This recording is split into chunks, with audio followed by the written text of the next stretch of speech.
We are live. I now call this meeting of the Bloomington Planning Commission to order. Due to COVID-19 social distancing, this meeting is being held virtually via live stream.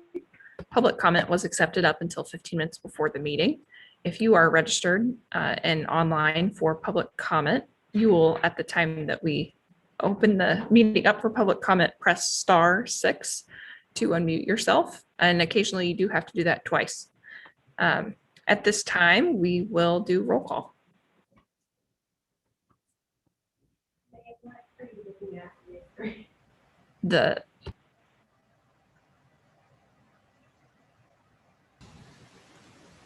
Mr. Stanzik. Here. Mr. Dannenberger. Here. Mr. Boyd. Here. Mr. Muelich. Mr. Krieger. Here. Mr. Moore. Ms. Motney. Ms. McCann. Here. Chairperson Hayden. Here. We have a quorum.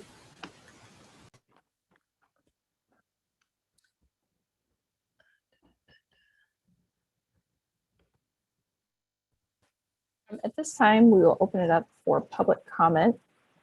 I don't believe we have anyone registered for public comment. Everyone who's registered to speak is speaking on an item on our regular agenda. So we will move to item 4, which is a review of the minutes. We do need to do 2 reviews. So first we'll review the minutes of our previous Planning Commission meeting on February 24th. Any corrections or additions there? This is Justin. I'll move to approve. Second. I'll second. Megan was the second. We'll do a roll call, please. Mr. Stanzik. Yes. Mr. Dannenberger. Yes. Mr. Boyd. Yes. Mr. Muelich. I'm sorry. He's gone. Mr. Krieger. Yes. Ms. McCann. Yes. Chairperson Hayden. Yes. That carries. Next will be a review of the minutes of the February 10th Joint Planning Commission and Transportation Commission meeting. I would move to approve as presented. This is Tom. Second. Second by Megan. Roll call, please. Mr. Stanzik. Yes. Mr. Dannenberger. Yes. Mr. Boyd. Yes. Mr. Krieger. Yes. Ms. McCann. Yes. Chairperson Hayden. Yes. All right, at this time, we will move into our regular agenda. So item A is PR-01-21, a public hearing, review, and action on a petition for a new restaurant, Bloomington Dominos, including some variances to the city code. So for each item on our agenda, we will hear a presentation by staff. We will then have an opportunity for the commission to ask staff questions. We'll open it up for public comment for the petitioner and those on the phone. Then we will close public comment and have discussion on the commission before making a determination on the agenda item. So at this time, we will see a presentation by staff.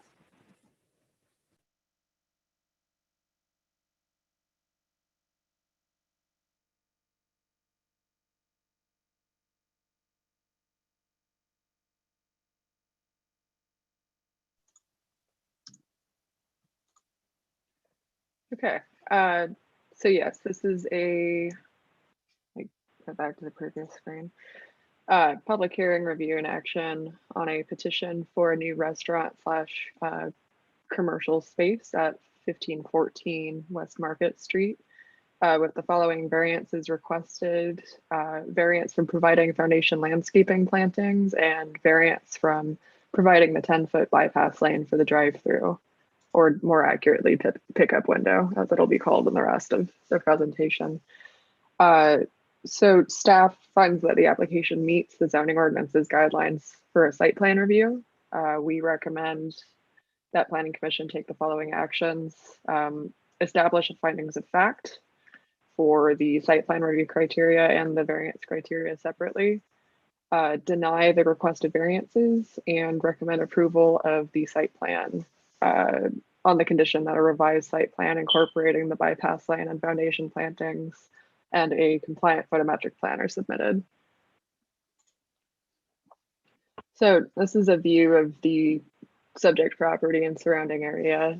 There's a single family residential neighborhood up to the north, and then pretty much on all other sides it's commercial. There's, I believe, a truck stop service center over here to the west, as well as manufacturing that kind of is complementary to the commercial and truck stop area. And then the surrounding commercial is the Market Square Shopping Center. So there's a grocery store, there's other commercial in this area, as well as I think a government facility of some kind. There's car washes or auto services to the east, as well as multifamily. And here you can see, I think it's mostly commercial aside from the single family residential up to the north. And I believe the P2 is multifamily. So as for how this ties in with the comprehensive plan, it meets a couple of the economic development goals.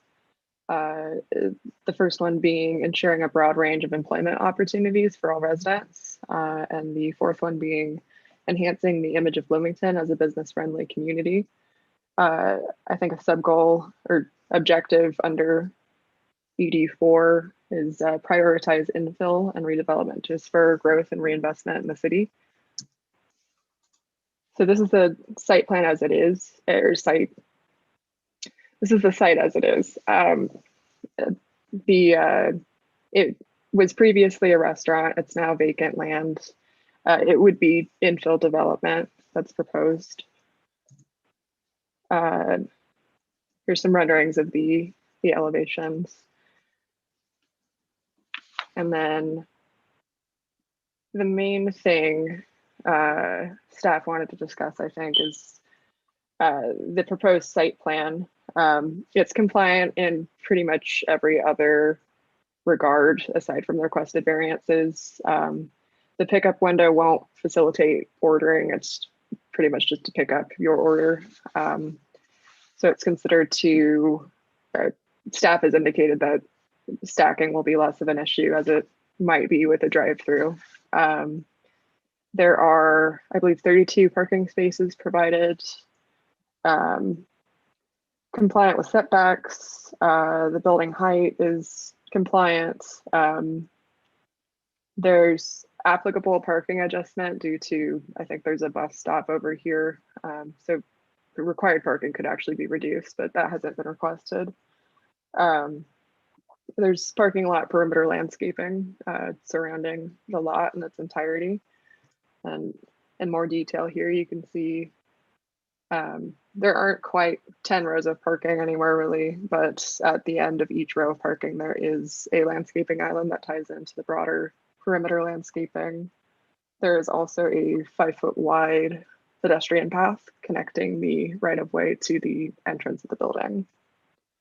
There's also dumpster screening proposed. It's 7 foot, so that's wall, which is compliant with the 6-foot minimum requirement. And then the lighting plan we did receive, but we're waiting for an updated plan because that one exceeded the 2-foot candle average. And stormwater is, there's existing off-site stormwater detention. So as to the findings of fact for the site plan review, staff believes that all the criteria are met. Any impacts that the site would have on neighboring properties is mitigated by the proposed landscaping, as well as the fact that the pickup window is not anticipated to create as much stacking or traffic or circulation issues as a drive-through might. The proposed uses are pretty much compatible and similar with the surrounding Market Square Shopping Center.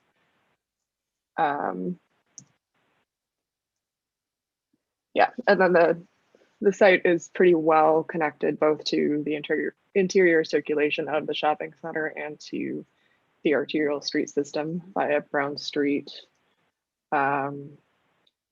Lastly, the proposed development would improve the shopping area or the shopping center and potentially spark investment in the surrounding areas.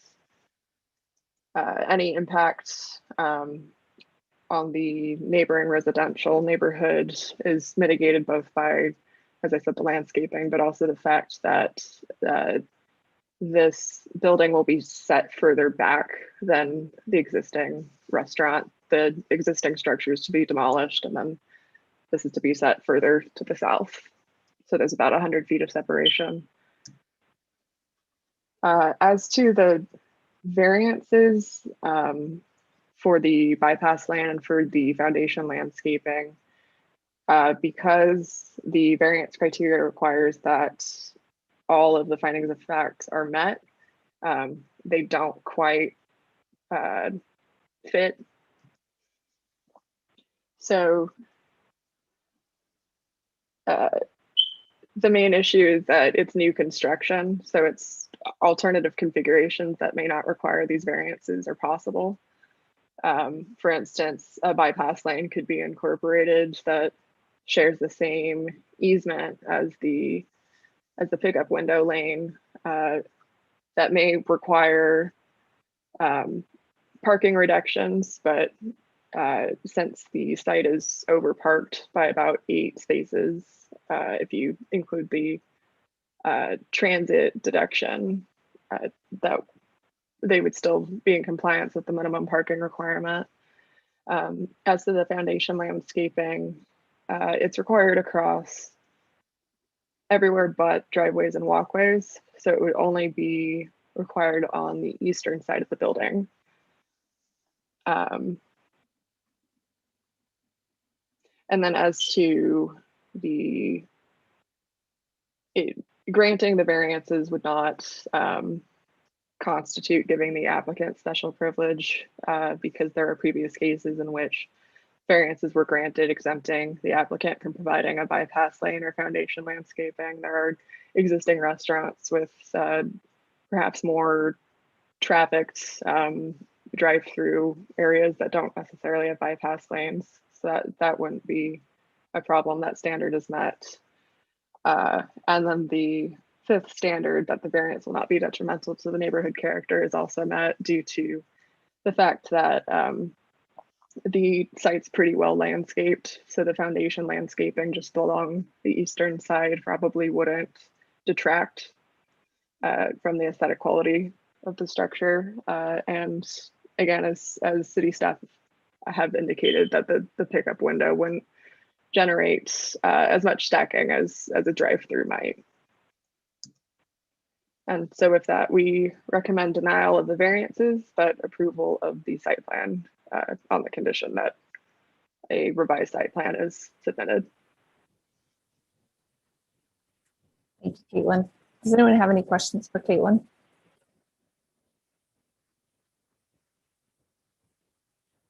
All right, seeing none, then at this time I will open up the public hearing portion of this case. Do we have the petitioner on the line that wishes to speak?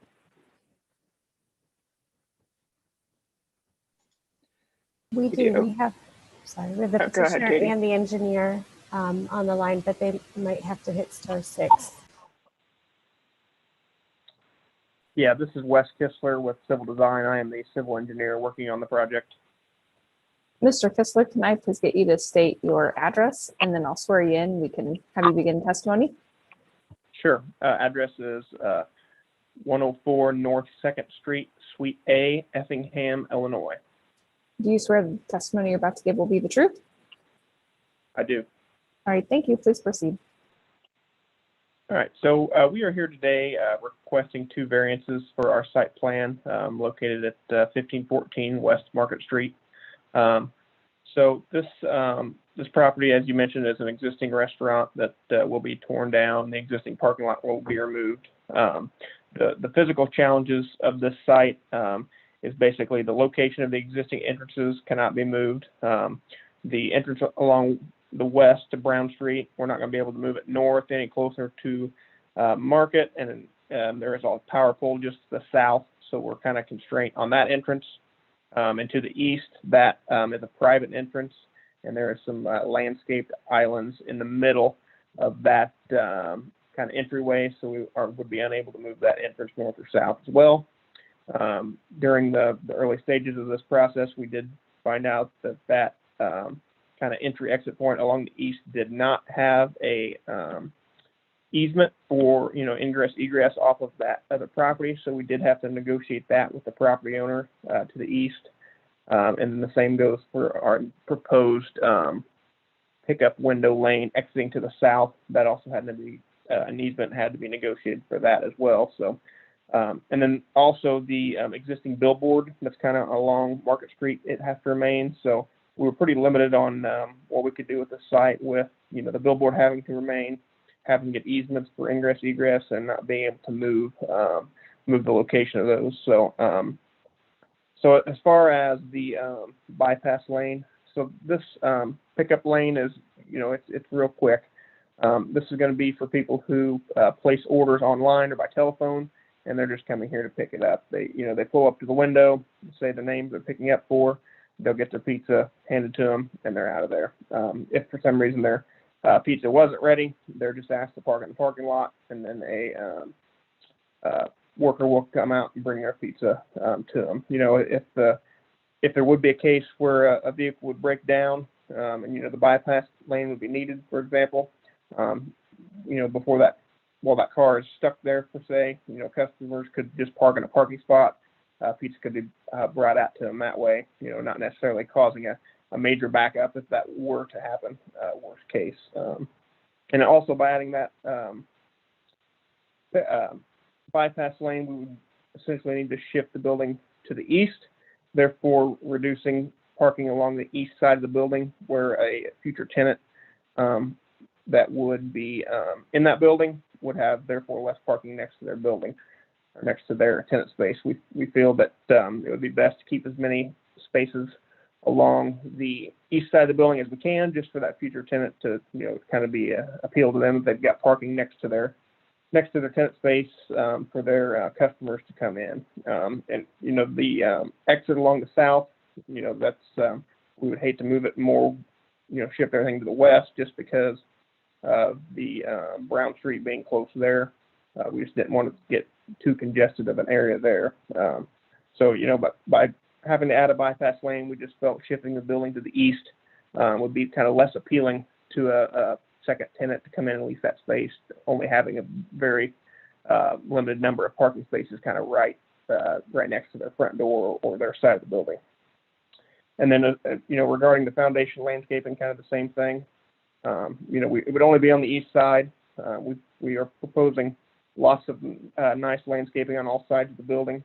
So we feel it would be kind of the same issue. You'd have to remove some of the parking on the east side of the building. Again, that future tenant may, see less parking there and not be as attractive to the building as a tenant that would have, more parking spaces next to them for their business. So, so that's kind of why we're here and kind of the design and layout side of things. I'd be happy to take any questions that you'd have.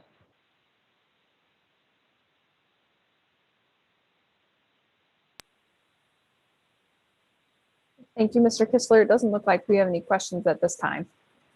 Okay. Mr. Ratterman, did you wish to speak on this issue as well? Not required. If you do, press *6.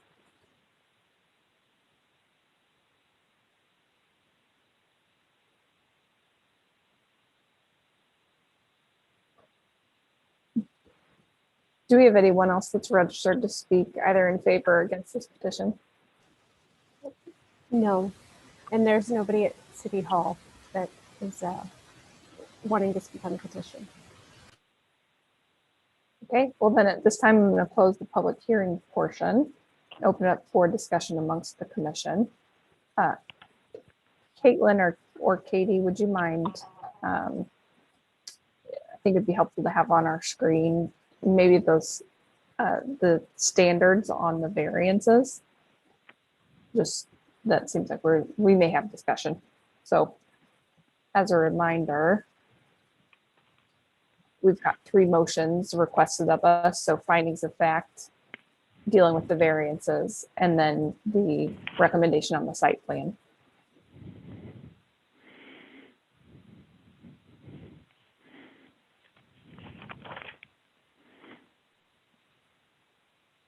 Any conversation on the commission about findings of fact? This is Justin. Can Katie or Caitlin maybe just speak to the findings again after hearing Mr. Kittler's testimony on maybe a rebuttal to that on why, do they all have to be met? Is that what we're saying? For variations, they do. Gotcha. Okay. And which ones were not met again? The physical hardship is not met.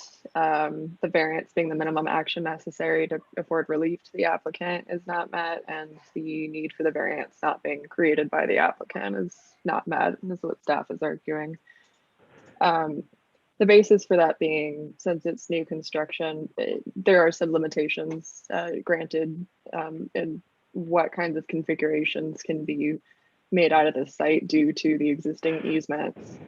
But if say a bypass lane were to be added here, that's 8 rows of parking that they're overparked by about 8 spaces, or have 8 spaces more than the minimum requirement would require once you add the adjustment for the proximity to transit.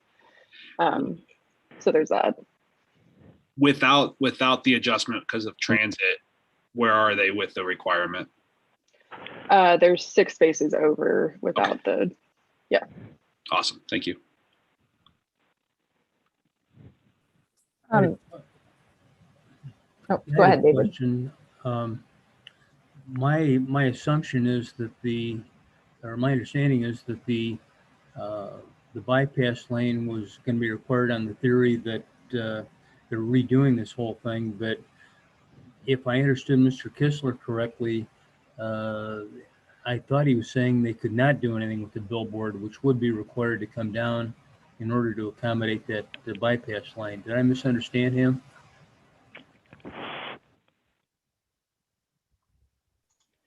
I believe the billboard's over here, where my cursor is, to the north of the site. I could be mistaken.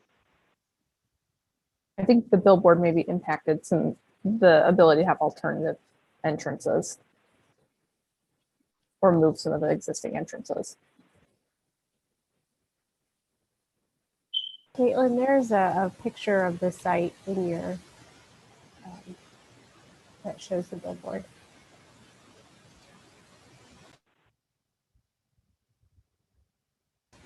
So the picture on the left is looking north at the property, so standing to the south side, looking north. And then the picture on the right is a view from the intersection of Market and Brown Street, kind of looking south at the property.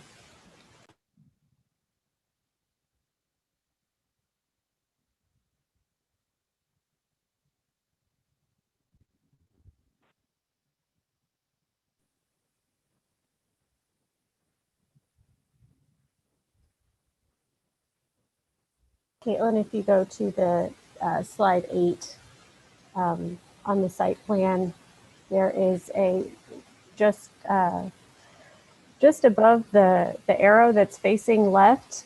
I wish I could just, yeah, right there. There's a note about the existing billboard. Right here, got it. Thank you.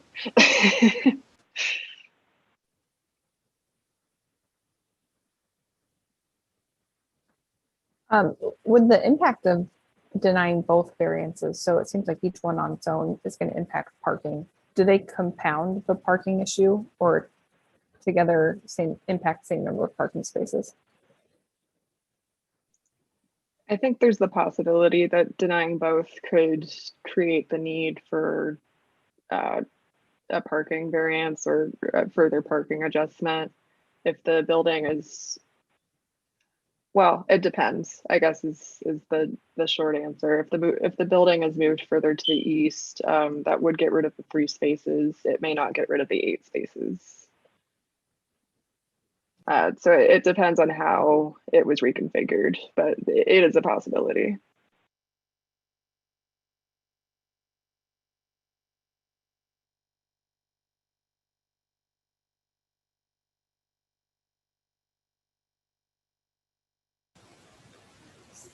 I'm sorry. So the row to the left of the bypass lane, the 8 spaces there, that's the number that they have extra parking with? Correct. Okay. If you include the adjustment for transit proximity.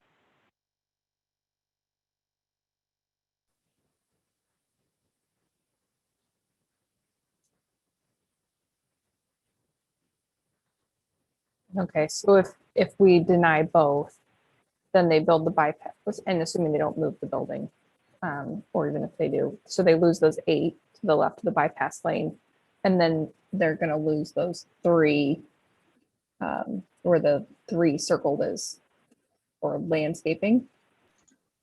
Where do they lose the Potentially. landscaping parking? That would be to the east. Okay.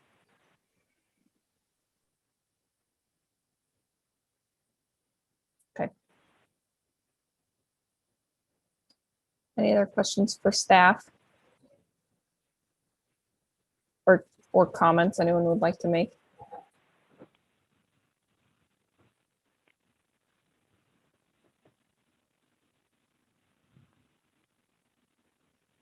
I'll make the comment that we have been pretty firm on over parking lately. And I can't recall offhand if that's part of the comp plan, but it has been part of our zoning discussions to keep parking spaces in line with square footage.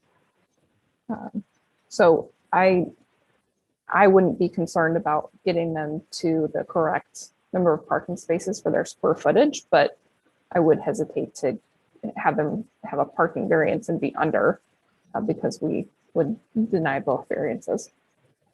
I think the bypass lane seems like a bigger impact than the landscaping, in my opinion.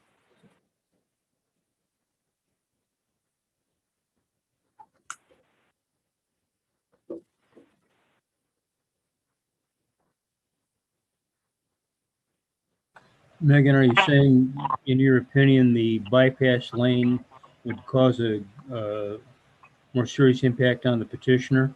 I think the bypass lane, I think not having the bypass lane has a more serious impact on the city.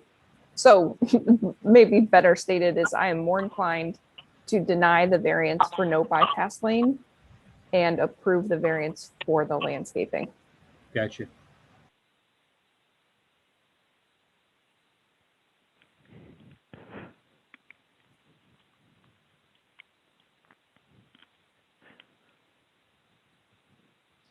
Hey guys, sorry to interrupt. This is Wes Kissler again. I think Mark Ratterman is trying to unmute, but is having trouble.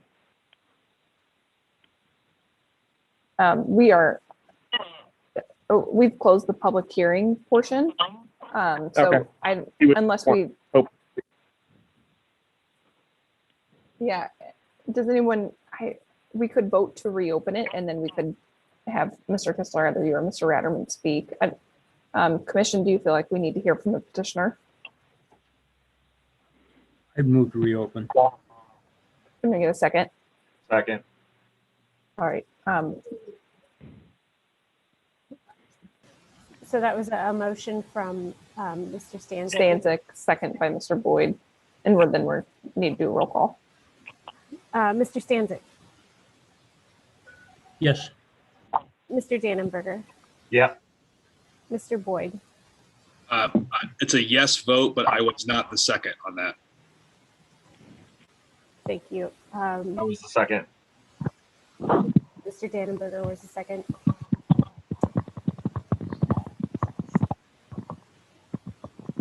Mr. Krieger, Yes. Ms. McCann, Yes. Chairperson Hayden. Yes. All right, so we have reopened public hearing. Mr. Kistler, I can see that you are unmuted, but I don't see that for Mr. Ratterman. Yeah, I think he was going to call in on his office phone because he was having trouble on his cell. And I can get you that phone number here in just a second. Hello? Hello? Mr. Ratterman, we can hear you. If we want to get you name and address for us, please, we'll get you sworn in. Okay, thank you. Mark Ratterman at number 1 Trails End Lane, St. Louis, Missouri, 63124. Do you swear that the testimony you're about to give will be the truth? Pardon me? Do you swear that the testimony you're about to give will be the truth? Oh, yes, yes. Okay, thank you. Please proceed. I'm sorry, I was on the line from the very beginning, and it wasn't allowing me to talk. But anyways, it was so frustrating. I couldn't talk, and I wanted to, and you guys were getting ready to vote. But anyway, thank you for allowing us to come in front of you. I'm the Domino's Pizza franchisee. We own over 50 stores throughout Illinois, and a lot of our stores have pickup windows because it's just a nice service to have, especially for moms with kids in car seats and so forth. That's when I had 4 young kids all in car seats at the same time. It was just a real ordeal getting them in and out, whether we go out to eat or whatever. And so as we redevelop stores, we start putting the pickup windows in, and they've been very, very popular since we've done that. And since then, Domino's has really evolved, where to the point where about 85% of our sales is placed online or through a mobile app. And so when the customer comes through, the order's already paid for. They just pull up to the window, we hand them the pizza, and they leave. So we have probably about 40 locations with pickup windows. And what's nice is that we don't really have a need for stacking because there's no speaker or anything like that to place an order. It's all just for pickup. And like Wes said, as soon as somebody pulls in, and if for some reason their order is not ready, we have them go ahead and park in the parking lot, and then we hand deliver their pizzas to their car. Now, since the pandemic, Domino's has enhanced the technology so that some people don't even want to come to the pickup window, or they can just park in the parking lot. And we call it carside delivery, where we deliver the pizzas right and put it in their back seat, or we can put it in their trunk, or wherever they feel safe. So it's contactless delivery. We've never had an issue with stacking, like I said. So this particular site is kind of challenging, like from what Wes said, because we can't really move the entrances and so forth. So when we came up with the site plan, we liked that site plan that Wes presented because, we don't really need the bypass lane, and we think that's just kind of a wasted amount of space, where we would rather use that space for parking. And we don't really need a bypass lane because, like I said, if let's say a car comes in and has a mechanical problem, so they can't get out, it's really no big deal, because then basically what we would do is to shut down the pickup lane window, and we would do all car side delivery. So we would just deliver the pizzas out to their car in the parking lot. So we don't really need a bypass lane. And when Wes presented me the plan if we had to put the bypass lane in, we were going to have to shift the building over in order to provide that. And what I really didn't like about that is like I said, we have a lot of locations, and I'm always looking for good spaces to rent. And my goal in building this building is to make sure we have a really good tenant next door that's really successful. It doesn't do the city any good, and it doesn't do us any good to have a vacant space in there. And I think that I can rent that space to a higher quality tenant if it has parking right next door, right next to it. That way, and that's why we wanted the variance for the sidewalk or whatever, just because my goal is to be able to rent that to a really high quality tenant. And I think it's going to be easier to do that if we have parking along that side of the tenant space. So there's two things.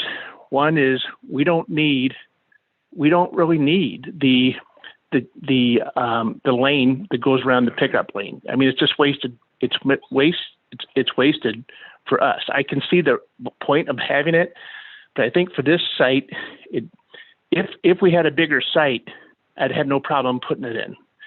But we're just kind of constrained with this. I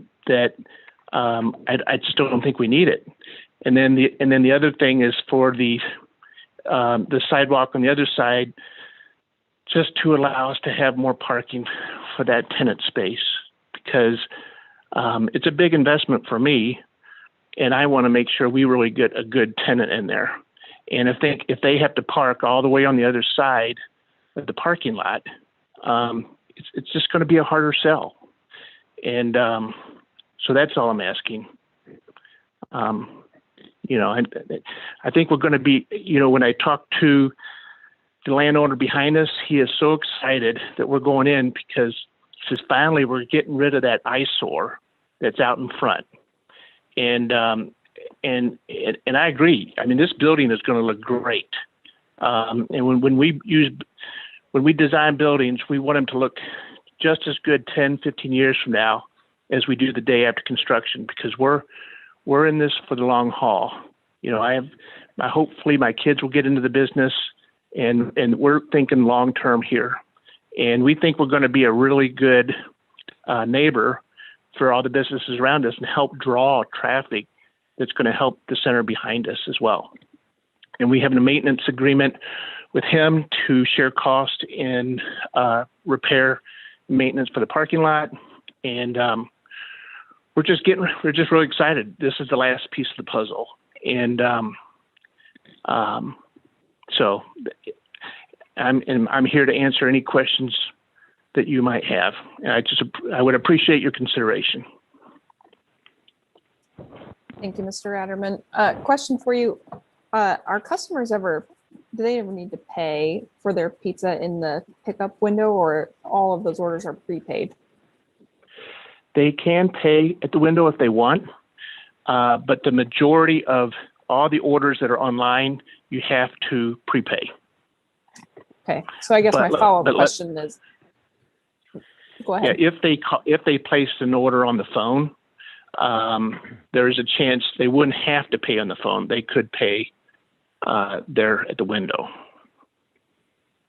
Okay, so my follow-up question are if you guys have an idea of average transaction time, and then if there was maybe a longer transaction, if that's going to back up traffic, if someone was trying to exit the building, or if it's just backing up pickup orders. So if someone's already gotten their pizza, say walked in, or they're trying to leave the restaurant, are they stuck behind that pickup window? No, yeah, we're tracking that right now, especially with this our car side delivery and our pickup window, because as you notice, all the restaurants like Chick-fil-A and so forth, with the interior lobbies being closed, that's the only way to keep the restaurants open is by having a drive-through lane. So the key is being really efficient and having a really good technology to be able to move things along faster. And our goal as a company is to have a transaction in 60 seconds or less. Right now, we're probably about 2 minutes, almost 2 minutes. And but matter of fact, I was on a conference call this morning with corporate, and they're kind of engineering the technology so that to make this to make the process even quicker. Because as you know, if you go to McDonald's or in some of these other places that have drive-through windows, it might take 5 to 6 minutes to get through the drive-through lane, and it's so frustrating, for that. So what we're trying to do is capitalize on that, and so that there is no wait. And then the good thing is let's say the pizza's not quite out of the oven yet, and they're there. We go ahead and we have a description of their car, and we go ahead and assign them a parking spot, and then they go ahead and pull forward, and then we just hand deliver the pizza to them, so they don't have to get out of the car at all. All right, thank you, Mr. Ratterman. Mm-hmm. Any other questions from Mr. Kistler or Mr. Ratterman while we've still got the public hearing open? All right, nothing from us. Thank you, gentlemen. I'm going to reclose the public hearing, and we will head back to discussion amongst the commission. Again, we've got findings of facts to deal with, variance, and then the site plan, all as 3 separate motions.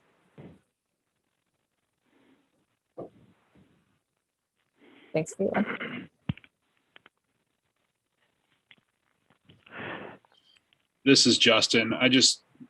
Some comments as I think through some of this. I very rarely will be on the side of argument that's for more parking spaces.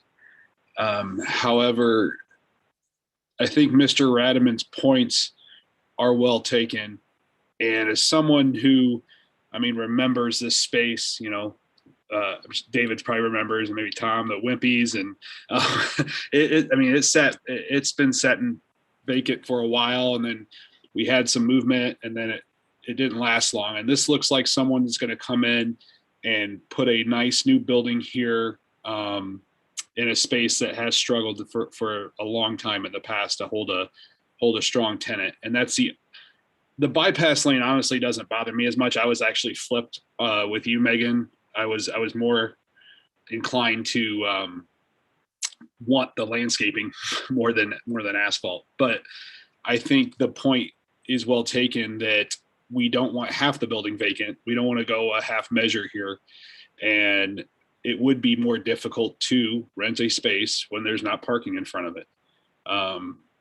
So again, I'm just thinking through this out loud, hopefully to get some of you to give me your thoughts on it too, because like I said, I'm not usually one that's going to argue in favor of more parking, but I think in this particular case, this particular property and what they're going to be doing with it, it might make some sense.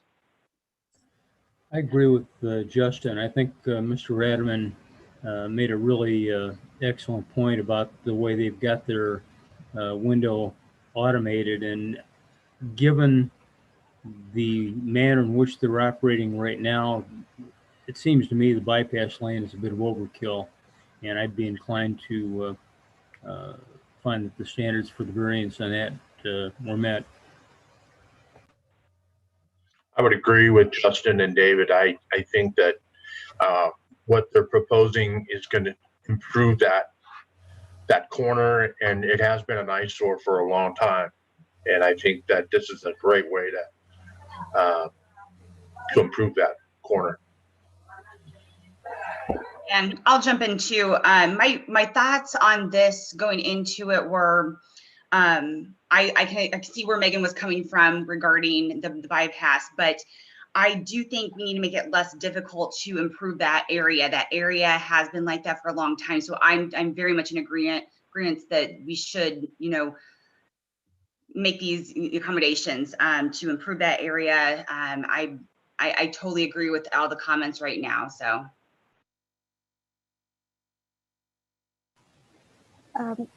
Chairperson Hayden or George, would a approach to this be to vote on the individual finding for each variance, whether or not that is met or not met, and then vote on the variance?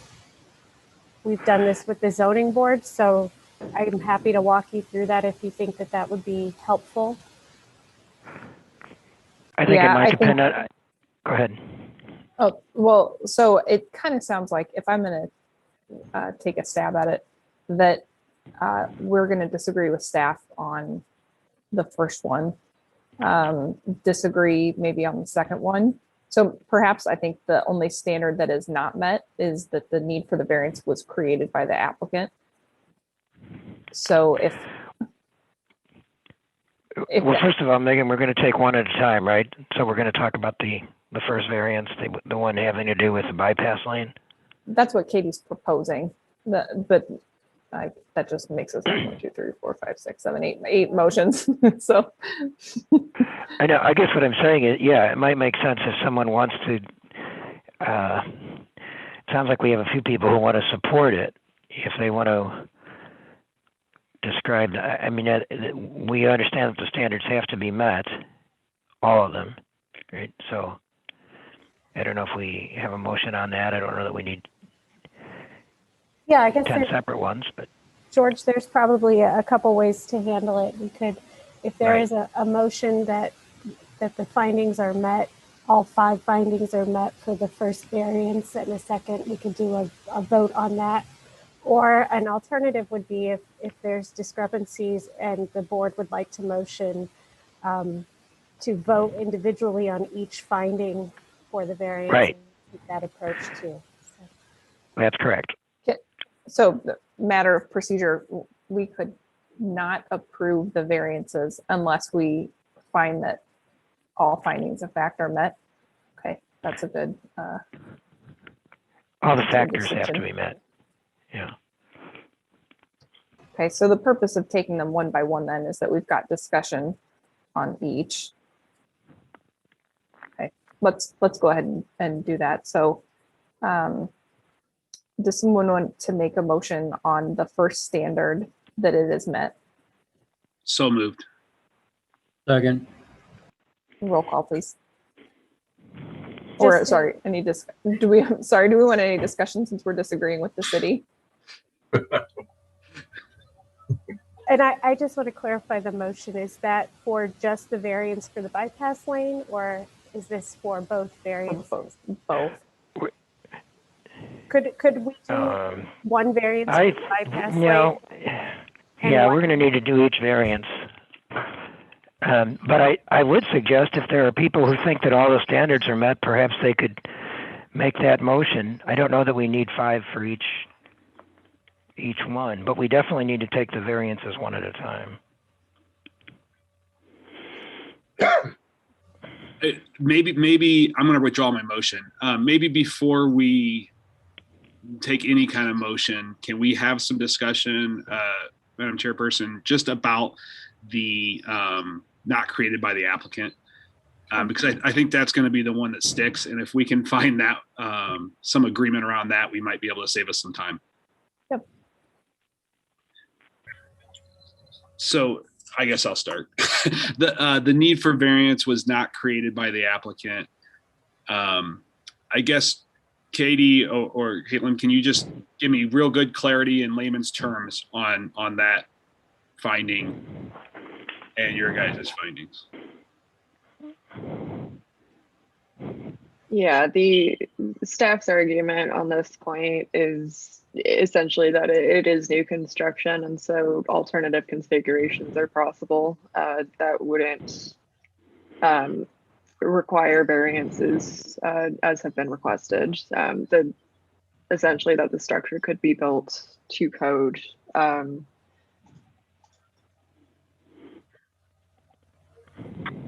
How and does the fact that if we pass them both, they could be less than the minimum parking requirement, would that not come into play here? I'm not sure. There's been some internal discussion. I think I would defer to you on that. So that is an argument that could be made to help support this finding, is that if we did disallow both variances, they would not meet the minimum parking requirement, correct?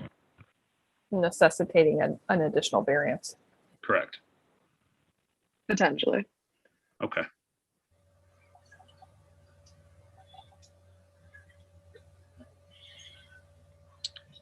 Um,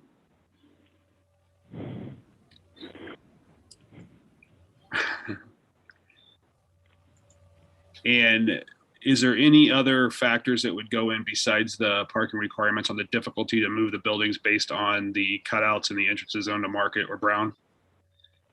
Or the billboard or any other obstruction? I believe those are the only factors.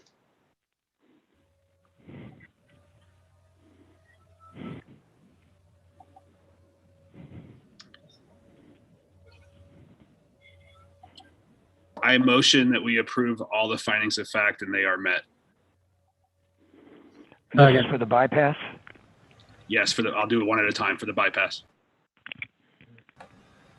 Second.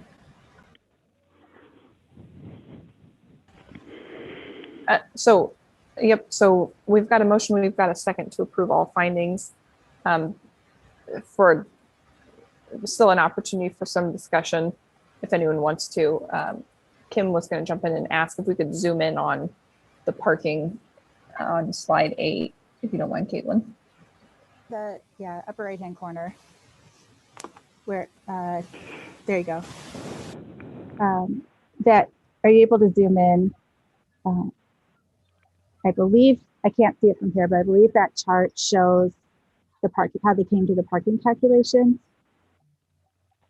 And it should, I'm doing some memory, does it not show they've got an additional 6 spaces?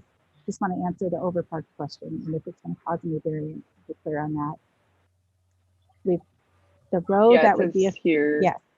Go ahead. But yeah, total required spaces 26 spaces. Total provided spaces is 32.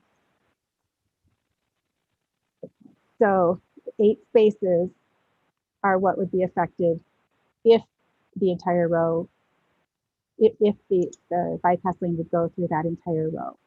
So that number that does not account for an additional 10% reduction that they can take. Which would bring it to 24 spaces minimum, yeah. And then looking at that section, I'm in chapter 44, section 12.9, table 12.9. There are additional things that can still further reduce the parking requirement. So I believe it doesn't, if we don't have the information to say definitively, but it does not appear, or at least it appears that there are options so that this would not necessitate yet another variance for the parking. So that was the point I was trying to get clarification on. If there's anything you want to add. I could add that one other possibly easy way to meet parking adjustments is by adding 2 more bike parking spaces. You can affect another 10% reduction in required parking. Okay, so I think points well made. So it's not an if then that if we approve this, we will create a parking variance. I think, I don't think that this is a heavily biked area, probably based off being off Market Street. And I've never seen someone carrying a pizza box on their bike, at least in town, but sounds like a challenge. Yeah, if anyone wants to have a challenge, accepted. And I don't recommend it.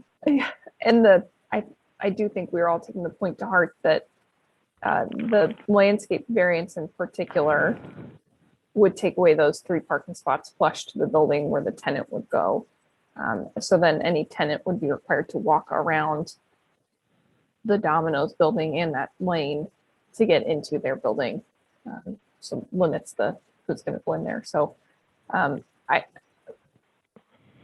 something to consider as we are about to now vote on these findings of fact. So we have to find that all 5 meet. My opinion is that the physical hardship standard is definitely met, and that supersedes and spills into some of these other standards. So I'm comfortable voting yes. Any other discussion, or we'll do roll call?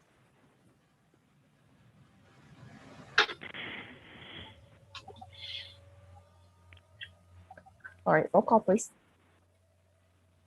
Mr. Stanzik, Yes.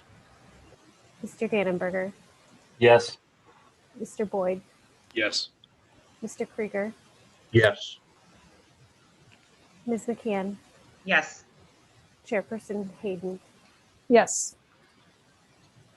That motion carries. Next up would be approval or denial of the findings of fact or of the variances. This would be for the foundation landscaping. And the bypass lane, so there's both.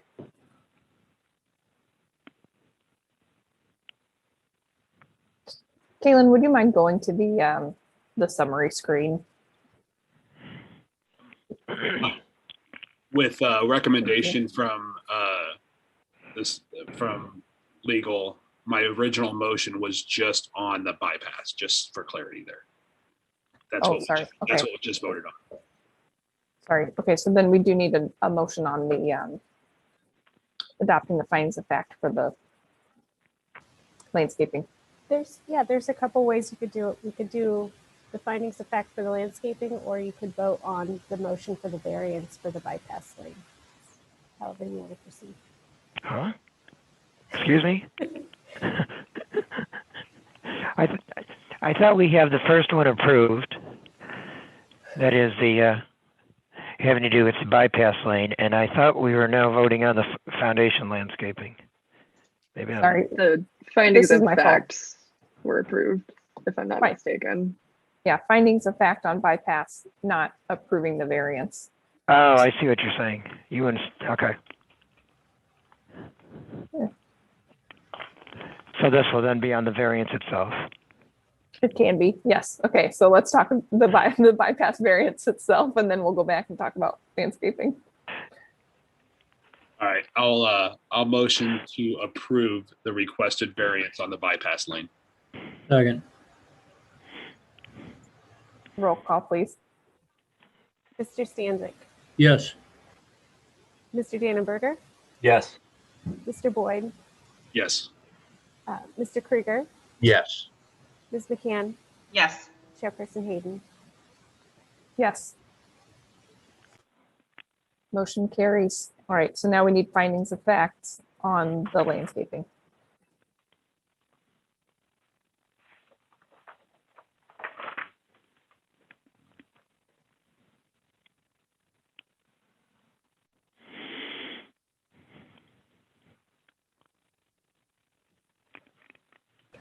I move we find that the standards for granting the variation on the landscaping be found to be met. Do you have a second? I'll second.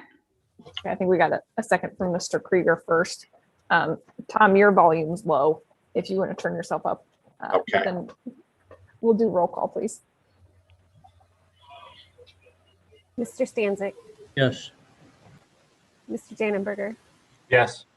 Mr. Boyd, Yes. Mr. Krieger, Yes. Ms. McCann, Yes. Chairperson Hayden. Yes. All right, still on the landscaping, and now we just need a motion on the variance. If we approve or deny the variance. I move we approve the variance on the landscaping. Second. Second from Mr. Dannenberger. Roll call, please. Mr. Stanzik, Yes. Mr. Dannenberger, Yep. Mr. Boyd, Yes. Mr. Krieger, Yes. Ms. McCann, Yes. Chairperson Hayden. Yes. That motion carries. So then the last thing to consider would be the overall site plan. Kaylin, would you mind going to slide 14? Oh, we have findings of fact on this too. Okay. Is this slide okay, or would you Yep. like Yep. the, okay. All right. So do we have a motion to adopt the findings of fact for the site plan review? So moved. Second. Any discussion? All right, roll call, please.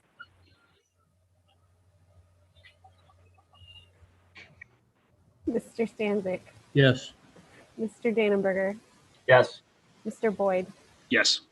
Mr. Krieger, Yes. Ms. McCann, Yes. Chairperson Hayden. Yes. All right, one more adoption recommendation of approval of the site plan.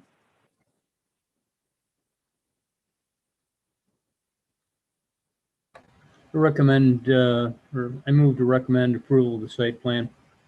Second. Any discussion?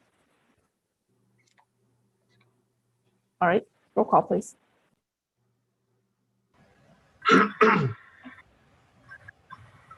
Mr. Stanzik, Yes. Mr. Dannenberger, Yes. Mr. Boyd, Yes. Mr. Krieger, Yes. Ms. McCann, Yes. Chairperson Hayden. Yes. That carries. That this will go to City Council in on April 12th. Thank you, Katie.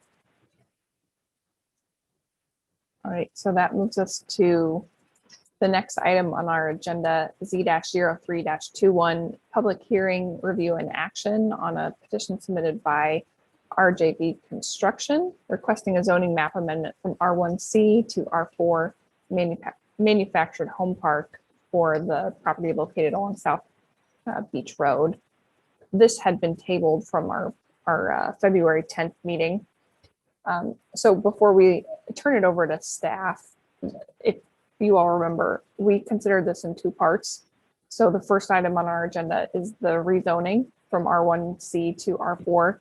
And then the second component will be reviewing the PUD. So I think last time we crossed, mixed agendas a little bit. We want to make sure this time that we consider them separately. And then just before we get started, we also had this issue on the last time we considered this of what is our scope. So particularly on this one, considering our scope of, is the zoning appropriate? Does it comply with our zoning ordinance and the comprehensive plan? Will help us, I think, move through this one compared to last time, maybe a little bit faster or with more clarity. So with that, I will turn it over to staff for their presentation.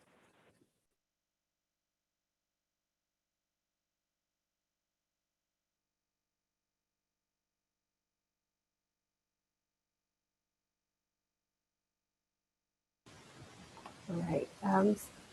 Staff is recommending in favor of the zoning map amendment case D03-21. The request is to rezone 10.54 acres on Bloomington's southwest side from R1C to R4 manufactured home park district. The property is currently located along Bike Road. It's undeveloped and it's vacant. It is zoned R1C. It was rezoned R1C in 2004, and originally had a zoning of higher density multifamily manufactured home park and light manufacturing. Just north of here are stick-built single-family homes. South are also single-family residents that are stick-built.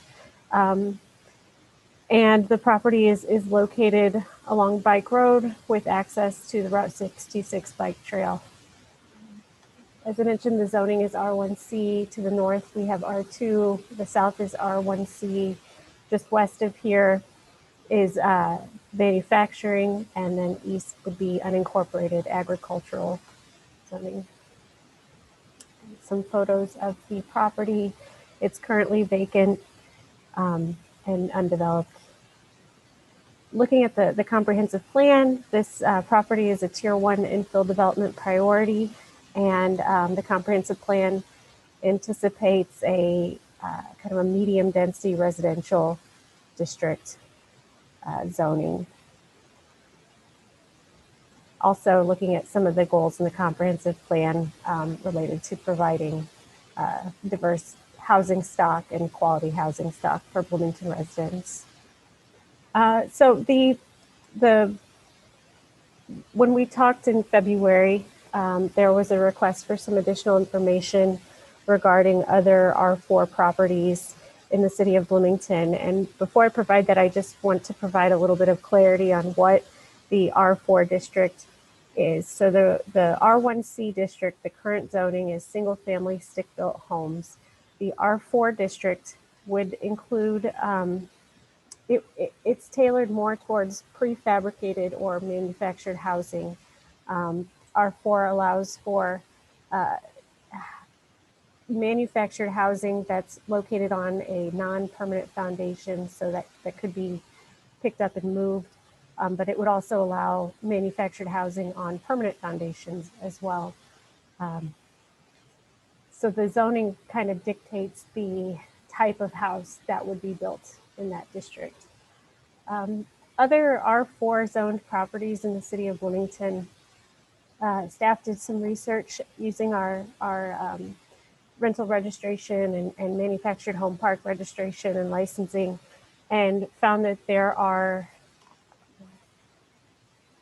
seven other home districts in Bloomington, and that these were built, the most recent one was built around 2015.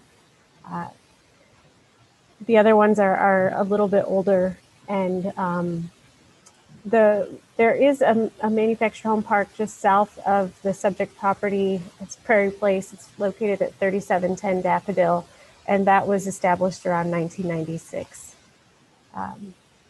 Looking at the standards for a zoning map amendment, staff found that the standards were met, that the property has been vacant and undeveloped for a number of years, ever since it was annexed in 1999, that the surrounding area is, there are other single family and also manufactured housing in the area. So the proposed product is compatible with adjacent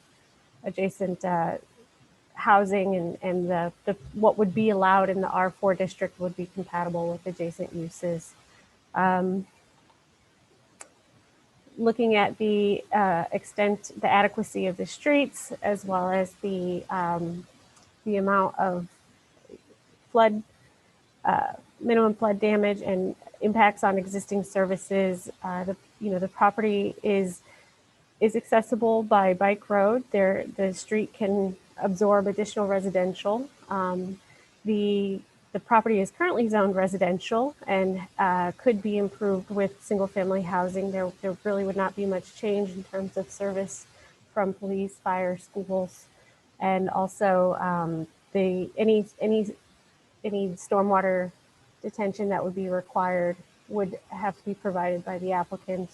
Stormwater management to minimize floods and have a certain amount of open space. Looking at the comprehensive plan, as I mentioned, the R4 district permits up to 10 units per acre and is consistent with the medium density identified in the future land use map of the comprehensive plan, and also would allow for a diverse housing product that within the city. And so for those reasons, we are recommending in favor, and would recommend that the Planning Commission establish a findings of fact, and then also recommend City Council approve the map amendment request.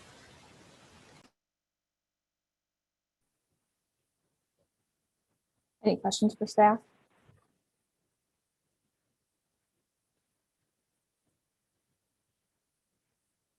Katie, I know that the zoning, the adjacent uses are somewhat disparate, but any concern about spot zoning with the R1C on either side of this R4? No, not from staff's perspective, because the proposed density aligns with the comprehensive plan. The comprehensive plan identifies it as residential, and it's a significant piece of land. Okay, thank you. If we have no other questions for staff, then at this time I'll open it up to public hearing. Do we have the petitioner on the line? The petitioner is at City Hall. Oh, okay. So we are working on unmuting and turning on video. All right. Can we please get you to state your name and address, and I'll swear you in? Bob Varicella, 3102 Harvest Hill Avenue, Bloomington. Do you swear that the testimony you're about to give will be the truth? Yes. All right, thank you. Please proceed. So after the last hearing, I sent a letter. I don't know if anyone's had a chance to read that. I kind of identified some housing statistics and other pieces of information about the project. Is there any questions, I guess, starting out for me before I say anything else? Katie, is the letter something that's part of the petition or part of the application? The letter submitted by the by Mr. Varicella is included in the packet. Okay. So basically, the Prairie Place development just to the south on Bike Road is probably the closest development in town that's going to be similar to what I'm proposing. It's not a mobile home park. I have no intention of putting mobile homes in here. That's why the PUD is in place to, kind of identify what type of housing I'm proposing. But Prairie Place, the whole site is owned by an individual. They're manufactured houses. Those are on a kind of a crawl space type of foundation. These would be on slab on grade, with a perimeter insulation footing. But, there's not a lot of other properties and developments to compare this to. So that's why I'm hoping you guys will mainly look at Prairie Place. It's a nice, clean neighborhood, well maintained. I've driven through there multiple times and also provided pictures of that development. It's a nice development and it's very affordable for the average person. Right now, well, as of March 7th, there's 37 homes on the MLS in between 80 and 150,000, and only 11 homes of the 37 kind of match what I'm proposing. So there's almost no inventory right now in this price range for people to buy. So that kind of, is why I'm proposing this. There's a big demand, and construction prices just on materials, are anywhere from 50 to 200% increases. So trying to build a, anywhere from 80 to $150,000 house conventionally almost cannot be done right now. And so these being made in a facility, they buy, mass amounts of product. They have a controlled environment. They're not trying to work, in elements. They can build these houses a lot more affordable. So that's why I'm proposing this idea. I'm a general contractor and property manager. So am I capable of building, 54 houses? Absolutely. But I don't feel like I can do it as an affordable level as I can doing it this way. The current lot has been sitting there for, I think, at least 10 years or more. So nobody's really proposed to build there. So changing the zoning, I feel isn't that big of a deal because number one, you're getting the PUD. So I'm not going to, go through the process and then be able to do whatever I want there because the PUD basically locks me in to doing what I'm proposing. And,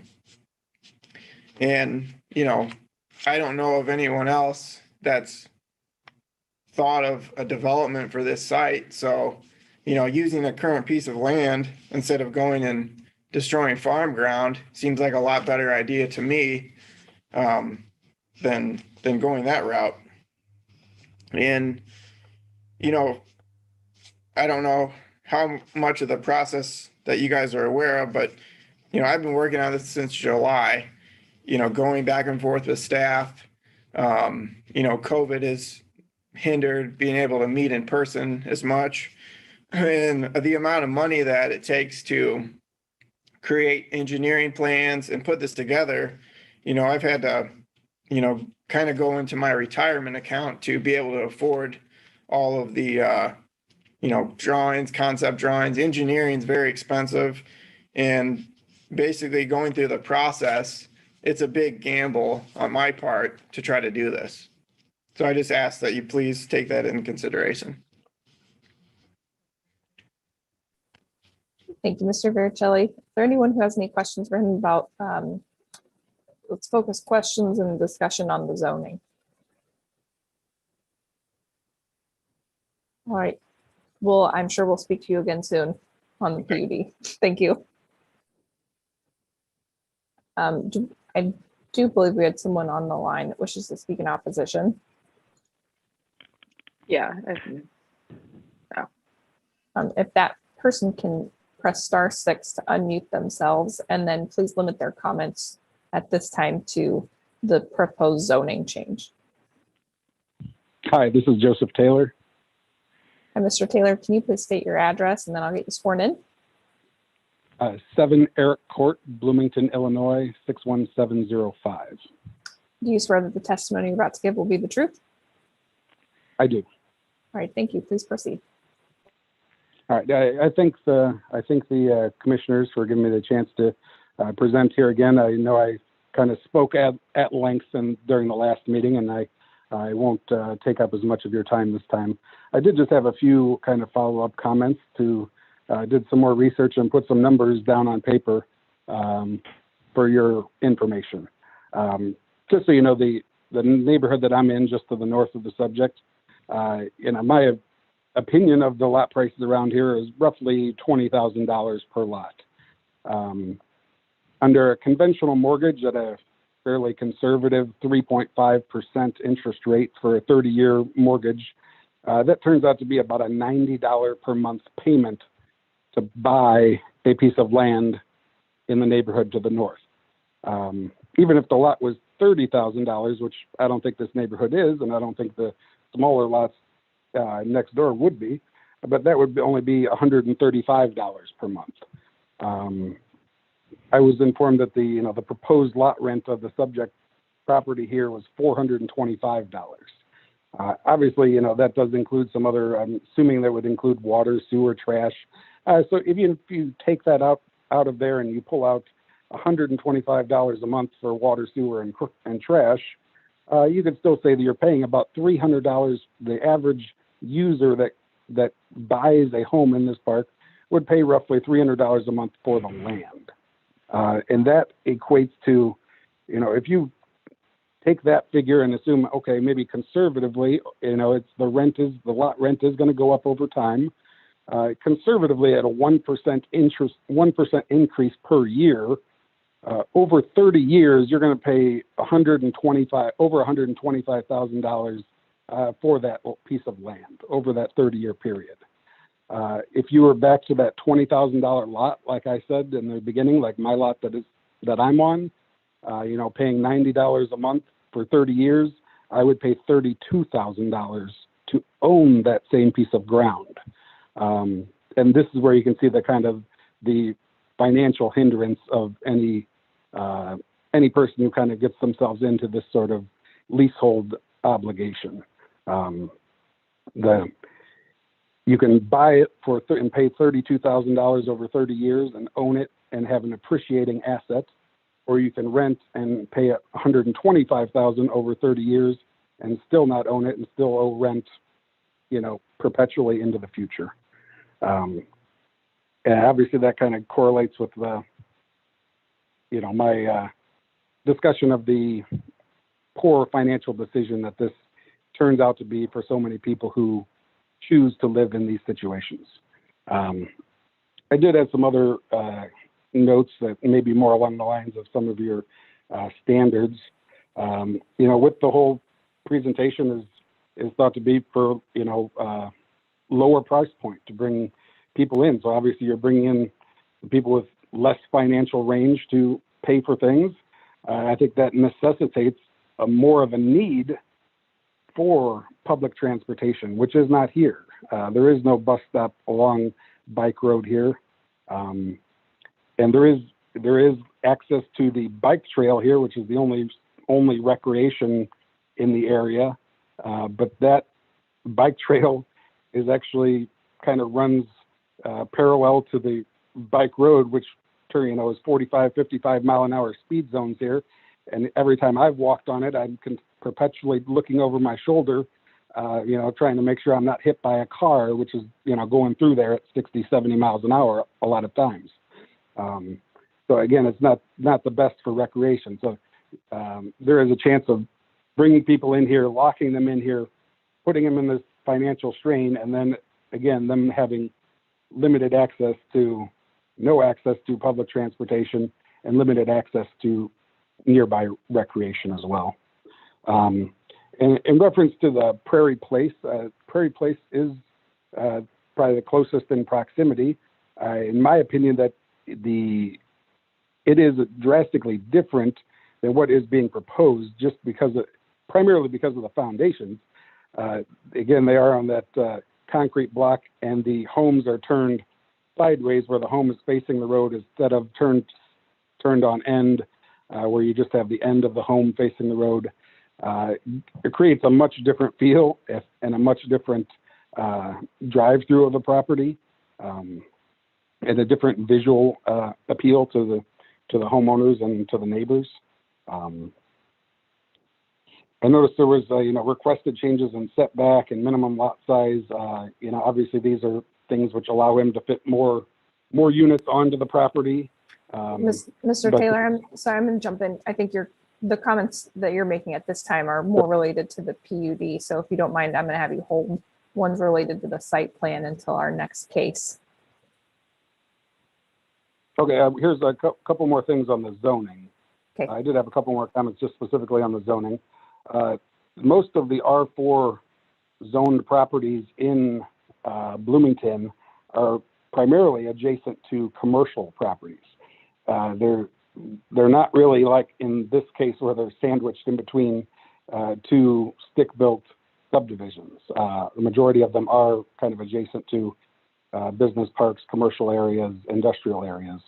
And the R4 zoned areas are disproportionately located in Ward 2 on the south and southeast side of the city. Obviously, I would think this should be an option that should be available in other areas as well. Not exactly sure why that's been the case, but it does seem like something that is disproportionate to the ward and maybe better fit for a different location.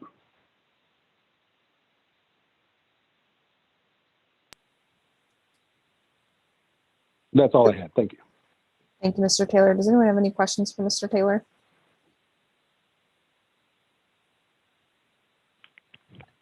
Mr. Taylor, if you don't mind, I have one question. So the last time that you spoke in, this time you've been very informative to us, obviously well-researched. Would you mind just speaking to perhaps your personal investment in this case or interest of if you're a party to this other than is your concern as a neighbor in a neighboring property or just based on your experience with these type of properties? It's both. I do have an interest being a neighboring property owner. I do feel that the long-term impact of this type of zoning in proximity to my property would have an impact in the long term. Like I said last time, if that R4 zoning had been there before I bought my home, I would not have bought here, just because I know of the effect that has on the surrounding area. So again, that is how it affects me personally, living here, and obviously, I can speak from my own experience of the poor financial decision that these things turn out to be. Again, most of the time the people that are coming in there and buying at these situations they are looking for, they're sold a brand new shiny home and they think this is great. It's a great investment. But they don't realize how quickly the home itself depreciates and the difficulties they have of getting out of it. I know, there's, talk of, you can get financing. Yes, like I said last time, there are financing for new properties, much more difficult for a a property on leased ground. Again, if this were something where it was being proposed with fee simple interest, where you have ownership of the land and it doesn't create the, it gives people the financing opportunities. I think that's a much, people could at least go into it with their eyes open, knowing that the land value would increase with the chance that the home might depreciate faster than a traditional stick-built home. But yeah, I think, I do have, a current interest in this because I am a neighboring property owner, but I do also have an interest to kind of prevent people from making the same mistakes that my family has made. Thank you, Mr. Taylor. Any other questions for Mr. Taylor? I just have a quick question. Just out of curiosity, have any of your neighbors expressed concern to you directly regarding this, or any information you can share regarding your neighborhood? Yeah, the only real neighbor that I've had contact with is the one I'm directly adjacent to. And he has expressed concern, and obviously he's, not too thrilled about the idea of what's, being proposed going in there. He kind of agreed with me that it's a long term, it's not going to be a good thing for our property values, and we're both looking to live here for the long term. We're both, younger professionals that aren't looking to, move and sell and, pay all the realtor fees of relocating that would come with having to try to sell at this point. We're here for the long haul. Me and my wife specifically bought our home with a first floor master bathroom, so we never had to leave ever. So this is supposed to be our lifelong home, but if something else were to come in here and then, the neighborhood changes, and it may not be the place I want to be for the rest of my life. So. All right. Thank you, Mr. Taylor. At this time, Mr. Vericelli, we want to give you an opportunity to respond to any of those comments.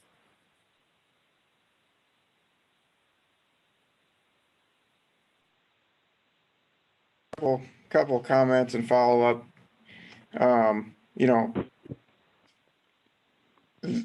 I guess from a construction point of view, these homes are stick built in a factory. So I don't think there's any other or different type of maintenance or care of the home that would take place compared to a regular home. I'm in the remodeling business. I'm in very expensive subdivisions regularly. People don't maintain their houses. They go down in value. So just saying that the home is manufactured, that it's not going to be well taken care of, that's not an accurate statement. I'm in, houses in all over the place that aren't well maintained. And as far as having value, current homes can also be foreclosed on. 2009, there was millions of houses that got foreclosed on with people with regular mortgages. They buy houses they can't afford, can't pay the mortgage, the bank takes it back. So, that's another opinion of mine that I have. I'm a resident of Bloomington. I'm going to own this thing. I'm going to develop it myself, and I'm going to manage it. So I don't want my name on something that doesn't look good and attractive. I have no intention of making anyone's property value go down. If there's a problem with the site, they can call me directly and I'll take care of it. A lot of developers, come in from out of town and you don't even know who they are. So as far as the lot rent, my lot rent will be actually lower than Prairie Place. Their lot rent is $495 a month. But you have to realize, you're paying a little bit more for rent, but you're not paying the property taxes as you would if you're a homeowner. So that's the trade-off. They pay taxes, but it's on a manufactured home. It's much less. And then I pay the land tax. So that's kind of the wash. It's almost a wash. It might be a little bit more, but practically a wash. And as far as my homes that I'm proposing, yes, they will be turned, but I will require a nice facade on the end of the home and possibly a front porch. Like in my letter, I had a picture of a home with a porch on the end. That's kind of what I'm looking at doing. Mr. Stanzik, your hand is raised. Yeah, I've got a question for Mr. Varicella. With regard to these manufactured homes, who does have the maintenance responsibility? I mean, if one of these things goes on and over a period of time, it needs a coat of paint on the outside and it starts looking pretty shabby, or the roof starts leaking, whose responsibility is that? Well, the homeowner's responsibility to maintain their home. Obviously, on a new home, there would be a warranty from the factory. But in my guidelines and my lease for the project, we would have very strict requirements as far as maintenance, basically like the city of Bloomington rental inspection. I own an apartment, and if there's a, chipping paint, or there's a whole list of requirements. So for example, I could own an apartment next to a house that's falling down. The house that's falling down has virtually no regulation from the city, and they inspect my rental property and, basically require me to, do all the proper maintenance. It would basically be similar to that. Basically, a house in the park would have to be held to a certain level of maintenance. Well, but do you inspect these houses or get inside them to check them out, or is there any guarantee that whoever belongs to the house is going to keep it up? And if they don't, what do you do about it?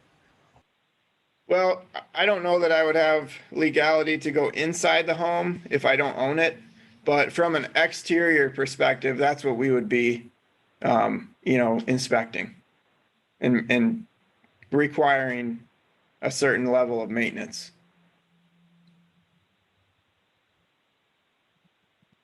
Okay, thanks.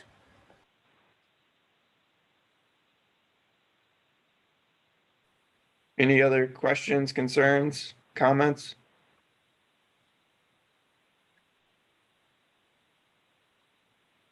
All right, thank you, Mr. Varicelli. Thank you.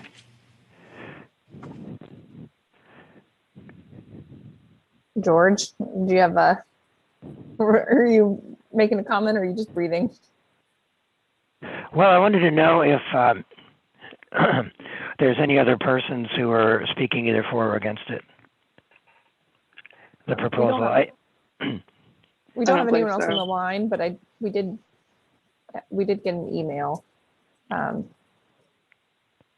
Yeah, do you think it did speak to zoning? It does reference zoning. Let me share that with you.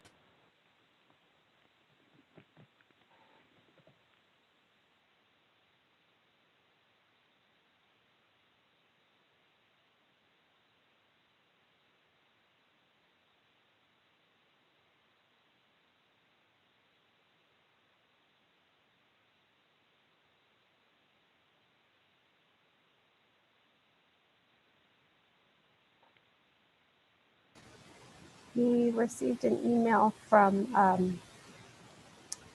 Christine Howe about the proposed. Has Mr. Vericelli seen that?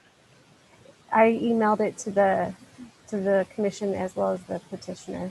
He can confirm. I just want to make sure that he has an opportunity to address it if that's being entered.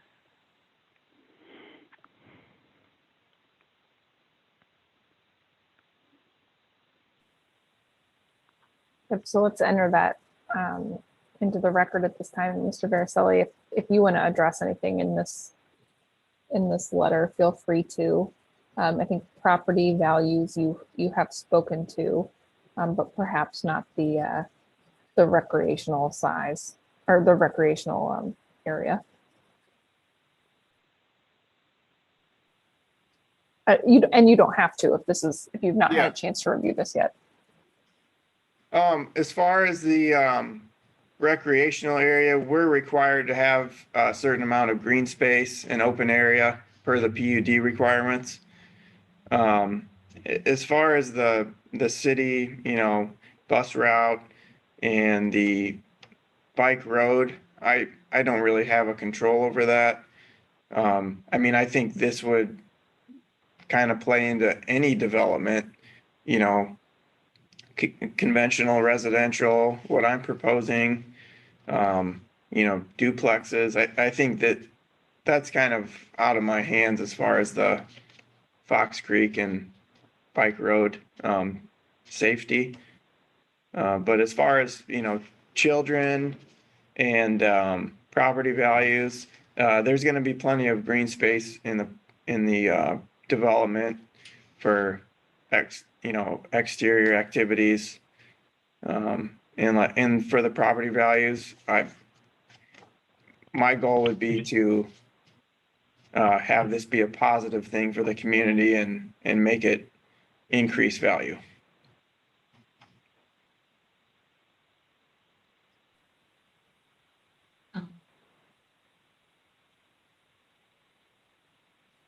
Yep. Thank you, Mr. Maricelli. All right, at this time, I'm going to close the public hearing. And Katie or Caitlin, if you wouldn't mind putting the proposed motions or maybe the findings of fact on the screen. So commission, we need to discuss the findings of fact and then the rezoning.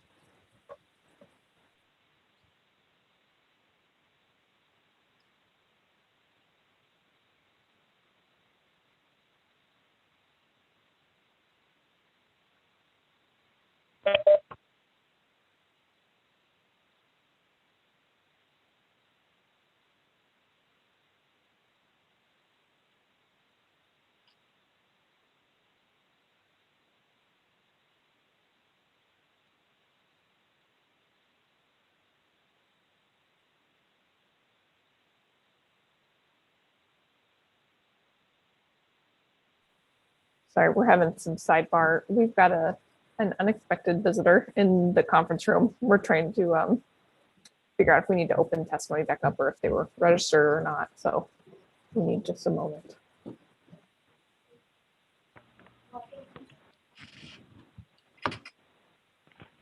George, can you speak to that?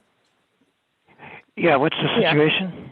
We have someone here at City Hall, so that may want to testify. They would not have registered 15 minutes prior to the meeting, but because they're here in person, we're not sure if that applies, that they would have needed to register in advance. And so the point is that they want to address this issue. I think if folks want to allow them to testify, that could occur. There hasn't been a vote on it yet. And given the kind of procedural requirements, I suppose, and the hybrid nature of the meeting, it's possibly easy for folks to be confused. So if there's a motion from the commission, I think, or if the chairperson is inclined to do so, you could reopen the evidence. Anyone who's speaking against it, I would suggest would again, Mr. Varicelli should have an opportunity to rebut. Obviously, if they're speaking in favor of it, I don't think you'll need to rebut that. Okay, I think she is with the petitioner and speaking in favor. So with George's authority, I am going to reopen the public hearing by myself with no need to vote. Sorry, Commissioner. So reopen the public hearing. And then we apologize. Ma'am, if you want to come forward, state your name and address, we'll allow you to give your testimony. My name is Jenny Varicella. I am at 3102 Harvest Hill Avenue in Bloomington. Do you swear the testimony you're about to give will be the truth? Yes. All right, thank you. Please proceed. I was just read that letter. I don't know if it was an email or a letter from the last comments that were made. I'm with Bloomington Township. This piece of property isn't in our township, but our township hall is located right there on Fox Creek Road. That does have some major plans to be changed there, that whole intersection, and I believe that bridge. So I think it'd be more than likely that it could accommodate definitely more traffic than it can accommodate right now. It definitely needs some improvements, but we have been in talks with the city about it for quite some time because they're going to take quite a bit of our property to widen that road. So just wanted to make comment on that. Okay. Thank you. Any questions? All right, then I will reclose public hearing. Possibly the first time that's ever happened twice in one meeting. And we'll now have discussion on the findings of fact.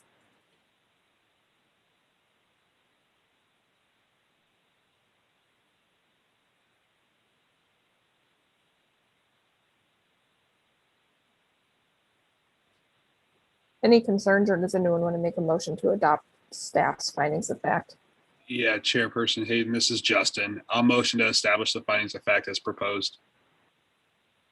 I'll Second. second. All right, I heard David first. Any discussion before we do roll call? All right, roll call, please.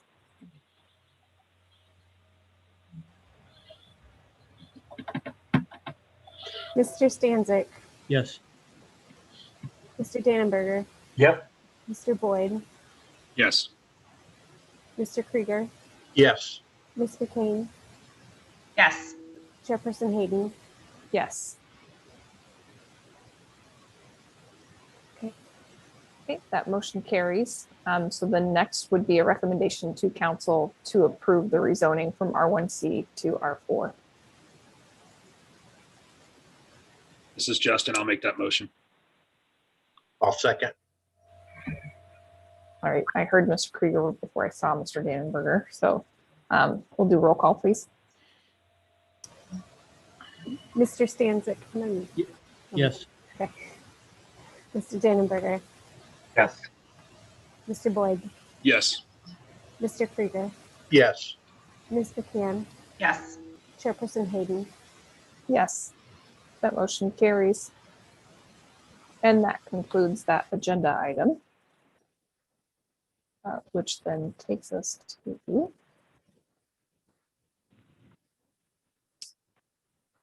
item PS-01-21, public hearing, review, and action on a petition submitted by RJB Construction to request approval of a preliminary development plan for a planned unit development for a residential manufactured home for the property just discussed.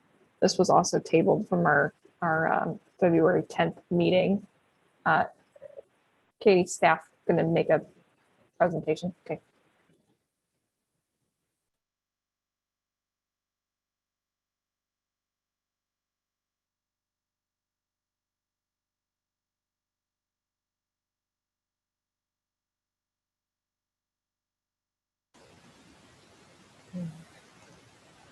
Staff is recommending. So staff is recommending in favor of the preliminary development plan for the manufactured home park with a few. There's a few additional. It's a complex recommendation, so I'll walk through that. But in general, there's 3 ordinances that are really kind of regulating the manufactured home park district and pertain to this particular case. That's the subdivision code, which is chapter 24, and the city code, chapter 44, which is the zoning code, and then chapter 43, which pertains directly to manufactured home parks. So the applicant has submitted a preliminary development plan, which allows for multiple units on one lot. And then in addition to the plan, they're requesting a few different waivers from those 3 chapters. Staff is recommending denial of a waiver from chapter 24 to it would be a substandard curb and gutter, so it would not meet our public street requirements. But staff is also recommending approval of waivers to chapter 24 and chapter 43 pertaining to the front yard setback, the minimum lot area for 2 lots. And then there's a waiver requested from chapter 44 and 24 pertaining to the open space required by the planned unit development, as well as waivers from chapter 24 for sanitary sewer and storm sewer to be located in a public easement, and an omission of a front yard utility easement. So I think we'll do a few different motions and votes when we get to that point, if the commission agrees with the staff recommendation.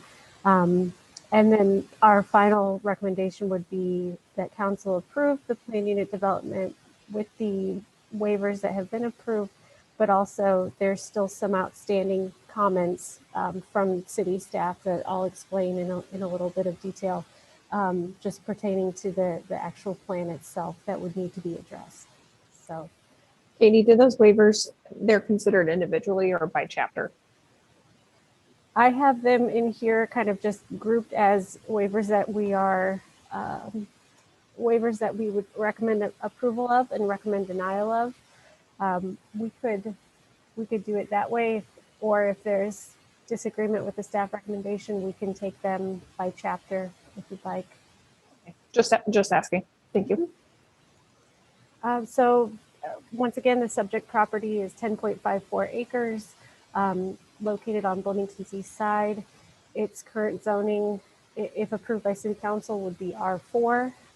The petitioner has proposed a planned unit development that would allow for a number of homes on one lot. Actually, there's 2 lots. So the public road would go through the PUD, and then there would be 2 separate lots with some common open space and green space.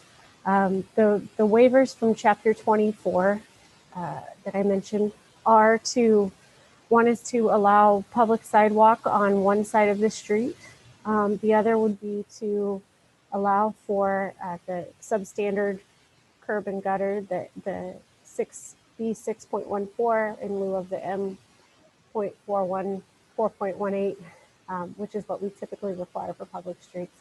Staff is recommending against those 2 waivers, as we've gotten in the habit of, the city has taken the stance that we would like even private streets to conform with the public street standard in the event that we may the city may take over those streets at some point in the future. And then just to encourage walkability, we are requesting public sidewalk on both sides of the street. The other waivers from chapter 24 that I just described, staff is supportive of granting those. And then the waivers from chapter 43 and chapter 44, there's a little bit of overlap there in just the minimum lot standards as well as the setbacks. And so staff is supportive of the waivers for the setbacks. It would actually push the units a little bit closer to the road, which allows for additional spacing and buffering to the residential on the north and south.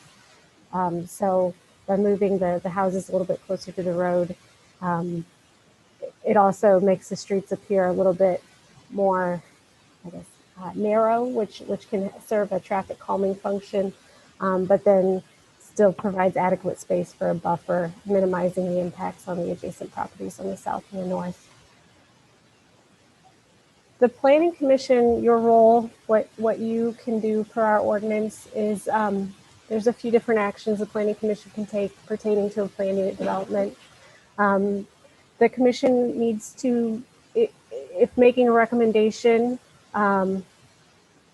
for approval, the commission can recommend to add conditions to that. If the commission were to recommend denial, there would need to be a written statement that explains the reason for that, and then also can send this on to city council with that. So let me go through our staff finding and analysis. Looking at chapter 24, purpose and intention, the subdivision ordinance provides for orderly development. Staff finds that this generally aligns with our intentions with the subdivisions with the subdivision ordinance's purpose and intention, protecting open space and allowing for also kind of a clustered development, whereas the planning and development encourages a little bit of a different layout. A traditional subdivision would have a little bit more separation and between units. Looking at the manufactured home park code, also staff found that it generally complies and aligns with the standards above. Staff is supportive of the two waivers because of the reasons I just mentioned. And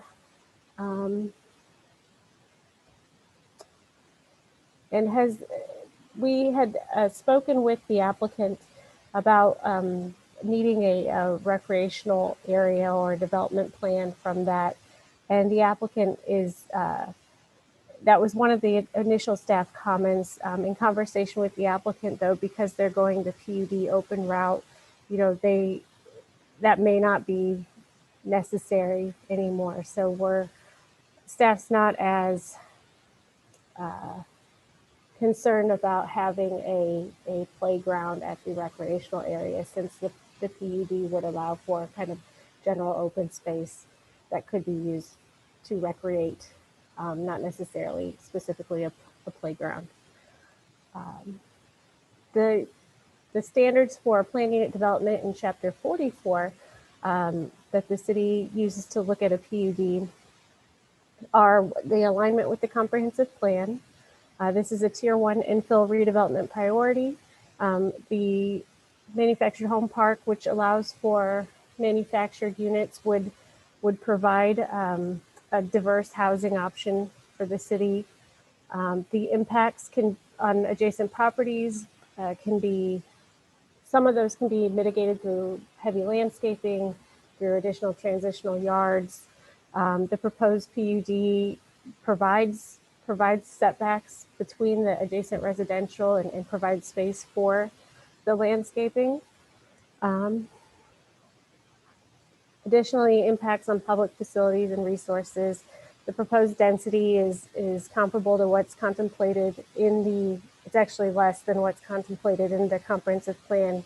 So even though R4 allows for up to 10 units per acre, the proposed planning development is 6 units per acre.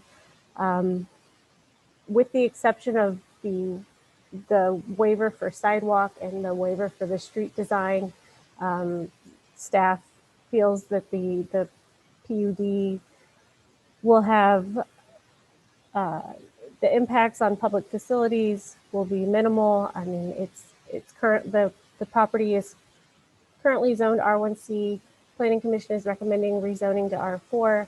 R1C would have a similar density as the planned unit development, so there would really be no anticipated change there based on the densities allowed. And the proposed development will have public infrastructure, public streets, and public sewer that would need to be designed and would have to be approved by the Water Department and Engineering Division prior to acceptance. So it would need to be built to the city plans. And then finally, the PUD is on Route 66, which could be considered a historic and cultural resource, but we're not aware of any additional impacts that this may have on the proposed Route 66 trail. In the packet, there is a list of comments that staff would like to see revised on the PUD before it goes to City Council. Most of these are just standard, kind of making sure that it aligns with our standards for subdivision. And then also included would be the request to show a change in the street design and to show sidewalk on both sides of the street. And that aligns with the denial of those, with our recommendation for denial of those two waivers. There's a few additional kind of housekeeping comments.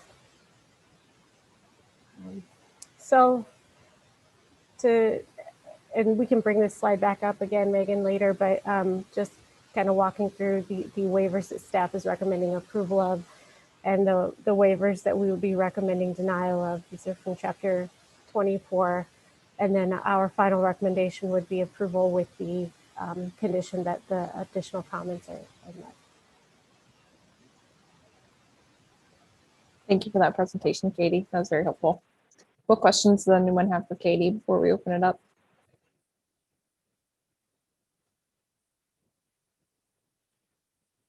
All right, then at this time, I'll open up the public hearing and allow the petitioner to speak to the plan unit development. And then if you anything you'd like us to hear on waivers. And just 1 second while we unmute you.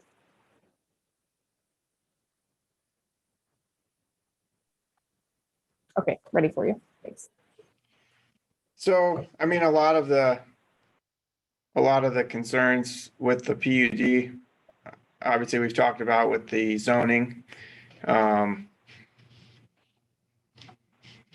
I guess for me, I worked with David Brown from Lewis, Yaki and Brown to design the site.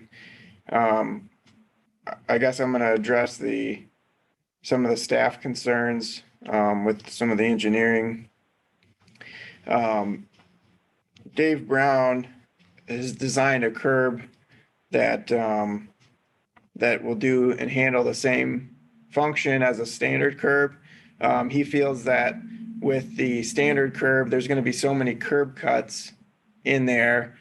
Basically, he's proposing to do a rolled curb, which allows you to drive over, but will still handle the water from the road.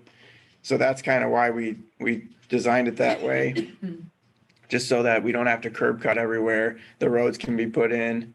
It will handle the water, and then you can put your driveway in and basically just drive over it. So that was the thought process on that. And as far as the sidewalk, from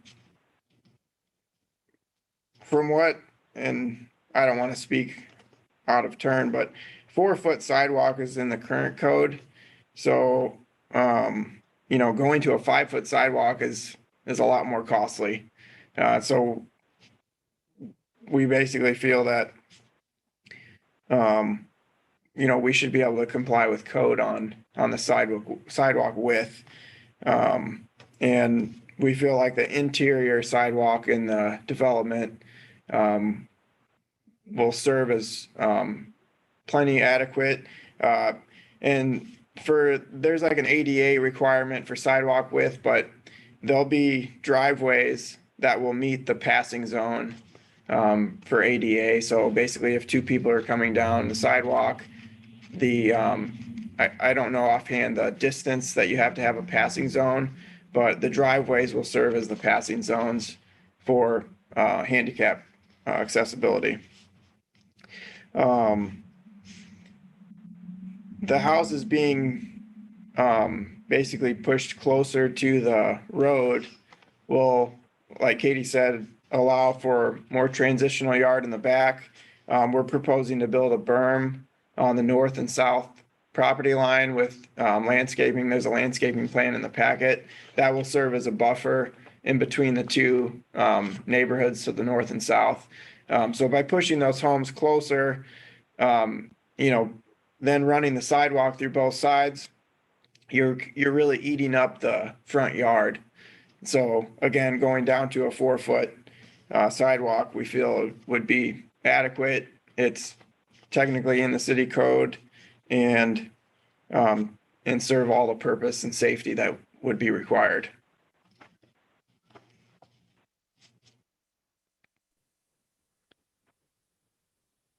Any questions for the petitioner?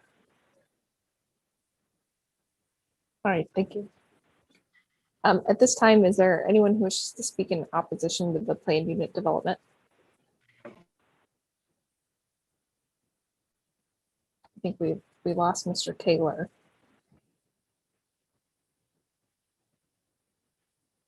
Do we have anyone else who wishes to speak in favor of the petition? All right, then I will close the public hearing, hopefully for the last time, and open it up for discussion amongst the commission.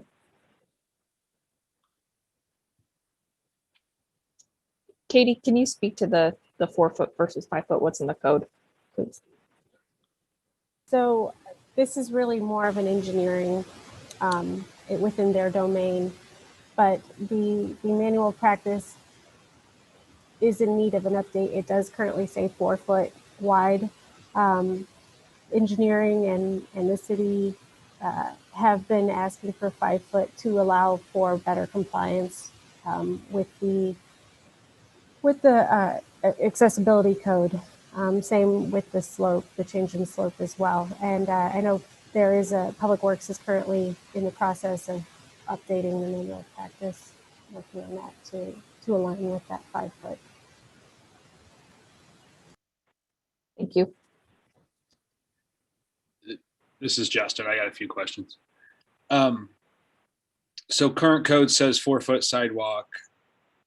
Is the ADA requirement more than that currently? I believe the ADA is 4 foot as a minimum, and then you have to have a certain bypass lane as well. And so the 5 foot really allows and ensures compliance with ADA, which is why. Yeah. Oh, sorry. And then the petitioner was saying that because of the way the driveways are poured, that would be adequate for that. Is that the argument, at least? I think that's the argument that petitioner made. That's what I heard as well. The comment about sidewalk it was provided by our engineering staff, and they're not here to speak to that. And then that's okay. My next question is just going to curbs, which might be I don't know if you could speak to that or not. But can you tell me why we would recommend the other one besides the one he's proposing in the PUD? The M4.18 curb is what's required by code. Okay, so that's just a code thing. Okay. I'm always going to be in favor of sidewalks on both sides of the streets. So I'll say that. You've heard me make that argument before. And I will argue for code on both of these. So I would be actually okay with 4 foot sidewalks, but I would require the curbs as stated in the code as well. Thank you, Justin.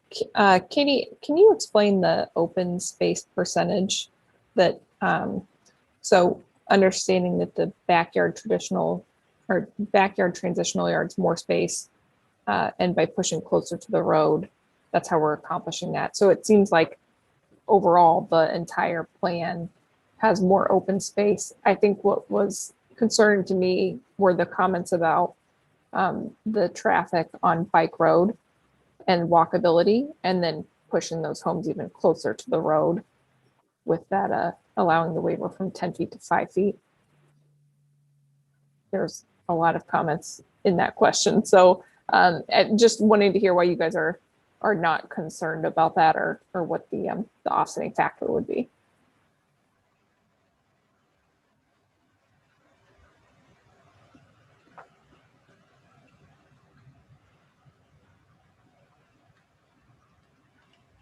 Sorry, 1 second. I'm finding my spot in the staff report.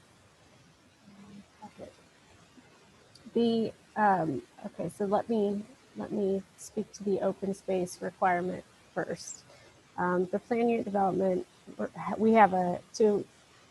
purpose of the plan unit development is to allow kind of more clustered developments or more creative developments in certain areas. And so rather than specifically have a certain setback or lot width, it contemplates more of a percentage of open area, understanding that some things, whereas with the traditional subdivision, you might have a certain, that open space is provided by having a specific front yard setback, side yard setback, rear yard setback. With the PUD, taking it as a percentage, understanding that you may have different common areas elsewhere, it allows for a little bit of creativity and flexibility in that realm. But that said, the R4 does have a requirement of 73% open space, minimum open space. The open space in the code does not include streets. It does not, like public streets or detention basins. So what's actually proposed in the PUD is 6.3%. Originally, when the applicant was discussing with staff, they were proposing a private street. Since it's now currently proposed as a public street, and so that does not count as that sidewalk, and that right of way does not count towards these open space requirements, and that's what's creating the decrease in the amount of open space provided. That was your first question. Second question was about the setback, the front yard setback. Traditionally, the R4 has a 10-foot minimum front yard setback. In order to, because there is the right-of-way for the public street would be 30-foot wide street, 15-foot wide, green space with a 5-foot wide sidewalk. So then there's 10 foot there. You get to the property line. So street, green space, sidewalk, and then behind the sidewalk is the property line. With the PUD as is being proposed, the houses would then be 5 feet from behind the sidewalk versus 10 feet. Any driveways would still need to comply with visibility triangle and making sure that there's no obstruction there as cars come and go from the lot. But that's why we're supporting that, because you still have the setback from the public parkway, but then you also, if you were to move the house further away from the parkway, you would be pushing it closer towards the residences on the north and south sides. And we know that we've heard neighborhood concerns about impacts. So this allows for additional buffering. Thank you, Katie. Nicely done answering my multiple questions. All right. Any other questions or discussion? If not, we might need that summary page to help us out, please.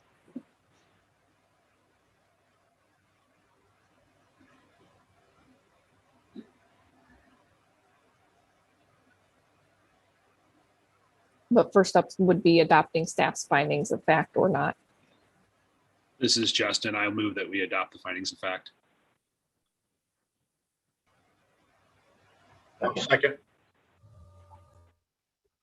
I heard Tom first. All right, any discussion on that? All right, roll call, please.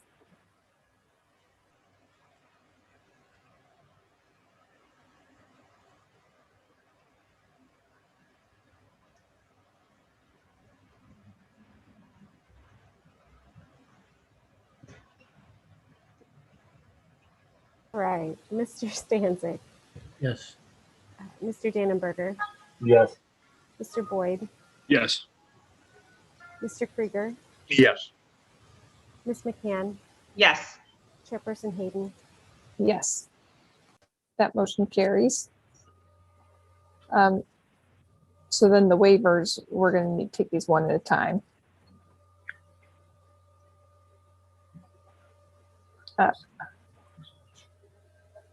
This is Justin. I'll give it a shot. I motion that we deny the waiver that requested to allow M-4.18 combination curb and gutter in lieu of the B-6.18 combination curb and gutter. Do we have a second? Second. All right, I heard Mr. Stanzik first. Any discussion on that waiver? Okay, roll call, please. Mr. Stanzik, Yes. Mr. Dannenberger, Yes. Mr. Boyd, Yes. Mr. Krieger, Yes. Ms. McCann, Yes. Chairperson Hayden. Yes. Waiver denied / motion carries. And then next waiver is the sidewalks, one side of the street or two sides of the street. I'll also make that motion that we deny the waiver we deny the waiver requesting sidewalk on only one side of the street. Second. right, that time I saw Mr. Dannenberger first. Speed of light versus speed of sound. All right, any discussion on that? I think that we're inclined to agree with Justin that we've been pretty consistent on sidewalks. All right, roll call, please.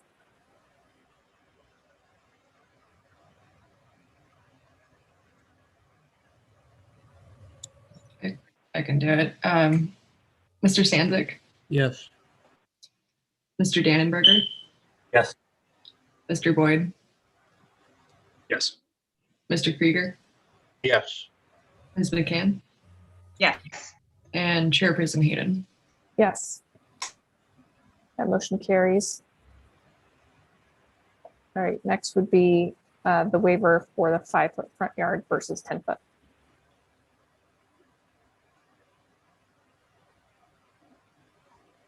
I would move to approve the motion to approve of the waiver requesting to allow a 5-foot front yard in lieu of 10-foot required by code.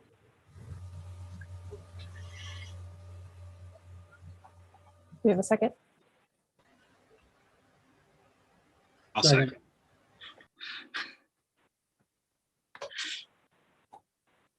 All right. I think I heard Justin first as the second. So we'll do a roll call, please. Mr. Stanzik, Yes. Mr. Dannenberger, Mr. Boyd, Yes.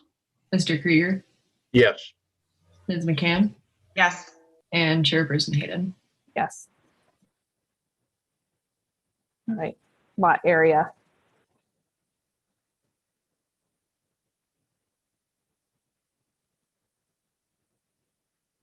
We should take turns. I'm gonna start making us go alphabetical. All right, I want to get out of here at some point tonight, so I'll make the motion. A motion that we allow 3,925 square feet minimum lot area in lieu of the 4,100 square foot. Second. Roll call, please. Mr. Stanzik, Yes. Mr. Dannenberger, Yes. Mr. Boyd, Yes. Mr. Krieger, Yes. Ms. McCann, Yes. Chairperson Hayden. Yes. Motion carries. Open space ratio. I'll move to approve a waiver to allow an open space ratio of 63% in lieu of 73%. Second. Second by Mr. Dannenberger. Roll call, please. Doing this faster than I can take minutes. Stanzik, Yes. Mr. Dannenberger, Yes. Mr. Boyd, Yes. Mr. Krieger, Yes. Ms. McCann, Yes. Chairperson Hayden. Yes.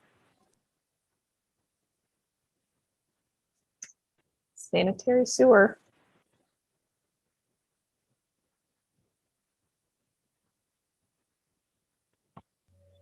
I'll move to approve a waiver to allow sanitary sewer and storm sewer to be located in a public easement in a side yard connecting to the existing and stormwater detention basin in Outlot A of Founders Square subdivision accessible from Stirrup Lane.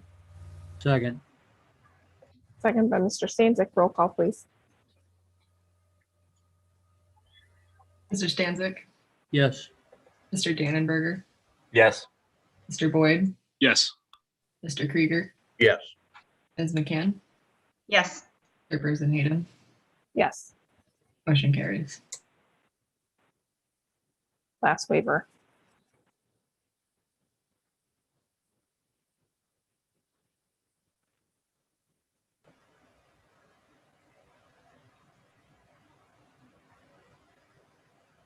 Hey, this is Justin. Before I make a motion, can I just get clarity on this one real quick?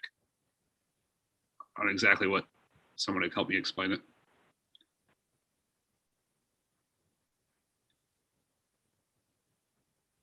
Katie or Caitlin, or we've gone through so many of these, I've already forgotten what this one is. Pulling up the plan. Per the subdivision code, we generally require a front yard utility easement because there is public right of way, and the public right of way would be public. That's where the utilities are proposed to be located. So they're requesting the waiver to not have the additional easement in the front. Oh, I got you. Okay, that makes sense. I'll make the motion. I'll motion that we allow the omission of a front yard utility easement. Second.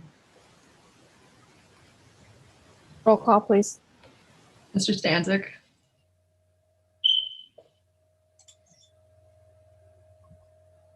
Mr. Stanzik, Yes. Mr. Dannenberger, Yes. Mr. Boyd, Yes. Mr. Krieger, Yes. Ms. McCann, Yes. Chairperson Hayden. Yes. Motion carries.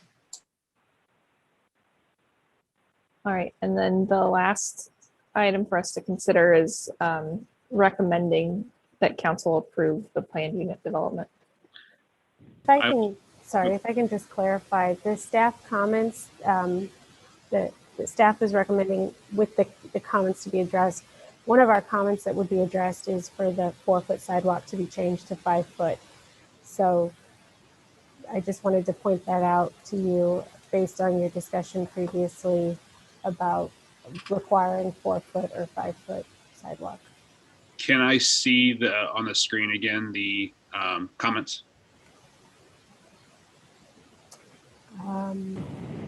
Yes, so we would like, oh, sorry. So show the sidewalk construction as 5 foot wide at 1.5% slope instead of 4 foot wide at 2% slope. And to clarify, our current code does show the 4-foot wide and 2% slope. The current manual practice says that. It hasn't been updated for a while. The Public Works is working on the update, but the current manual practice does say 4 foot wide. And just for discussion's sake, I'll say, I mean, I feel like if we're holding to code for the curb, we should also hold to code for the sidewalk and the slope. So that is why if I make this motion, it would be to include staff comments except for the sidewalk being at 5 foot instead of 4 foot. I do want to, I'm sorry, I do want to point out that we are holding other developers to the same standard of 5 foot as well.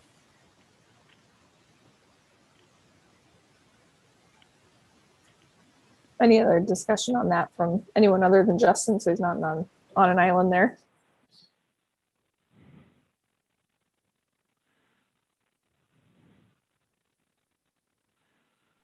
All right, I'll make the motion. I'll motion to recommend council approve the planned unit development located along Bike Road, north of Fuller Court, and remaining requested waivers, variances with the following condition, including staff comments, except for the sidewalk construction as 5 foot instead of 4 foot. Second. Second by Mr. Stanzik. Roll call, please. Mr. Stanzik, Yes. Mr. Dannenberger, Yes. Mr. Boyd, Yes. Mr. Krieger, Yes. Ms. McCann, Yes. Chairperson Hayden. Yes. Motion carries. All right, thank you, everyone. That concludes that agenda item. So 6 on our agenda would be old business, of which we have none. 7 would be new business. Does anyone have any new business? I have no new business, but I want to thank Katie for sending out the update on the sign code. Appreciate that. Thank you, Katie. All right, well then we'll open it up for item 8, but thank you everyone for the attention and staff for the great presentations tonight. We've had a series of important and long meetings, and tonight was another one of those, so appreciate you guys. Move to adjourn. I'll second. All in favor? Aye. Have a good night, everybody. Meeting adjourned.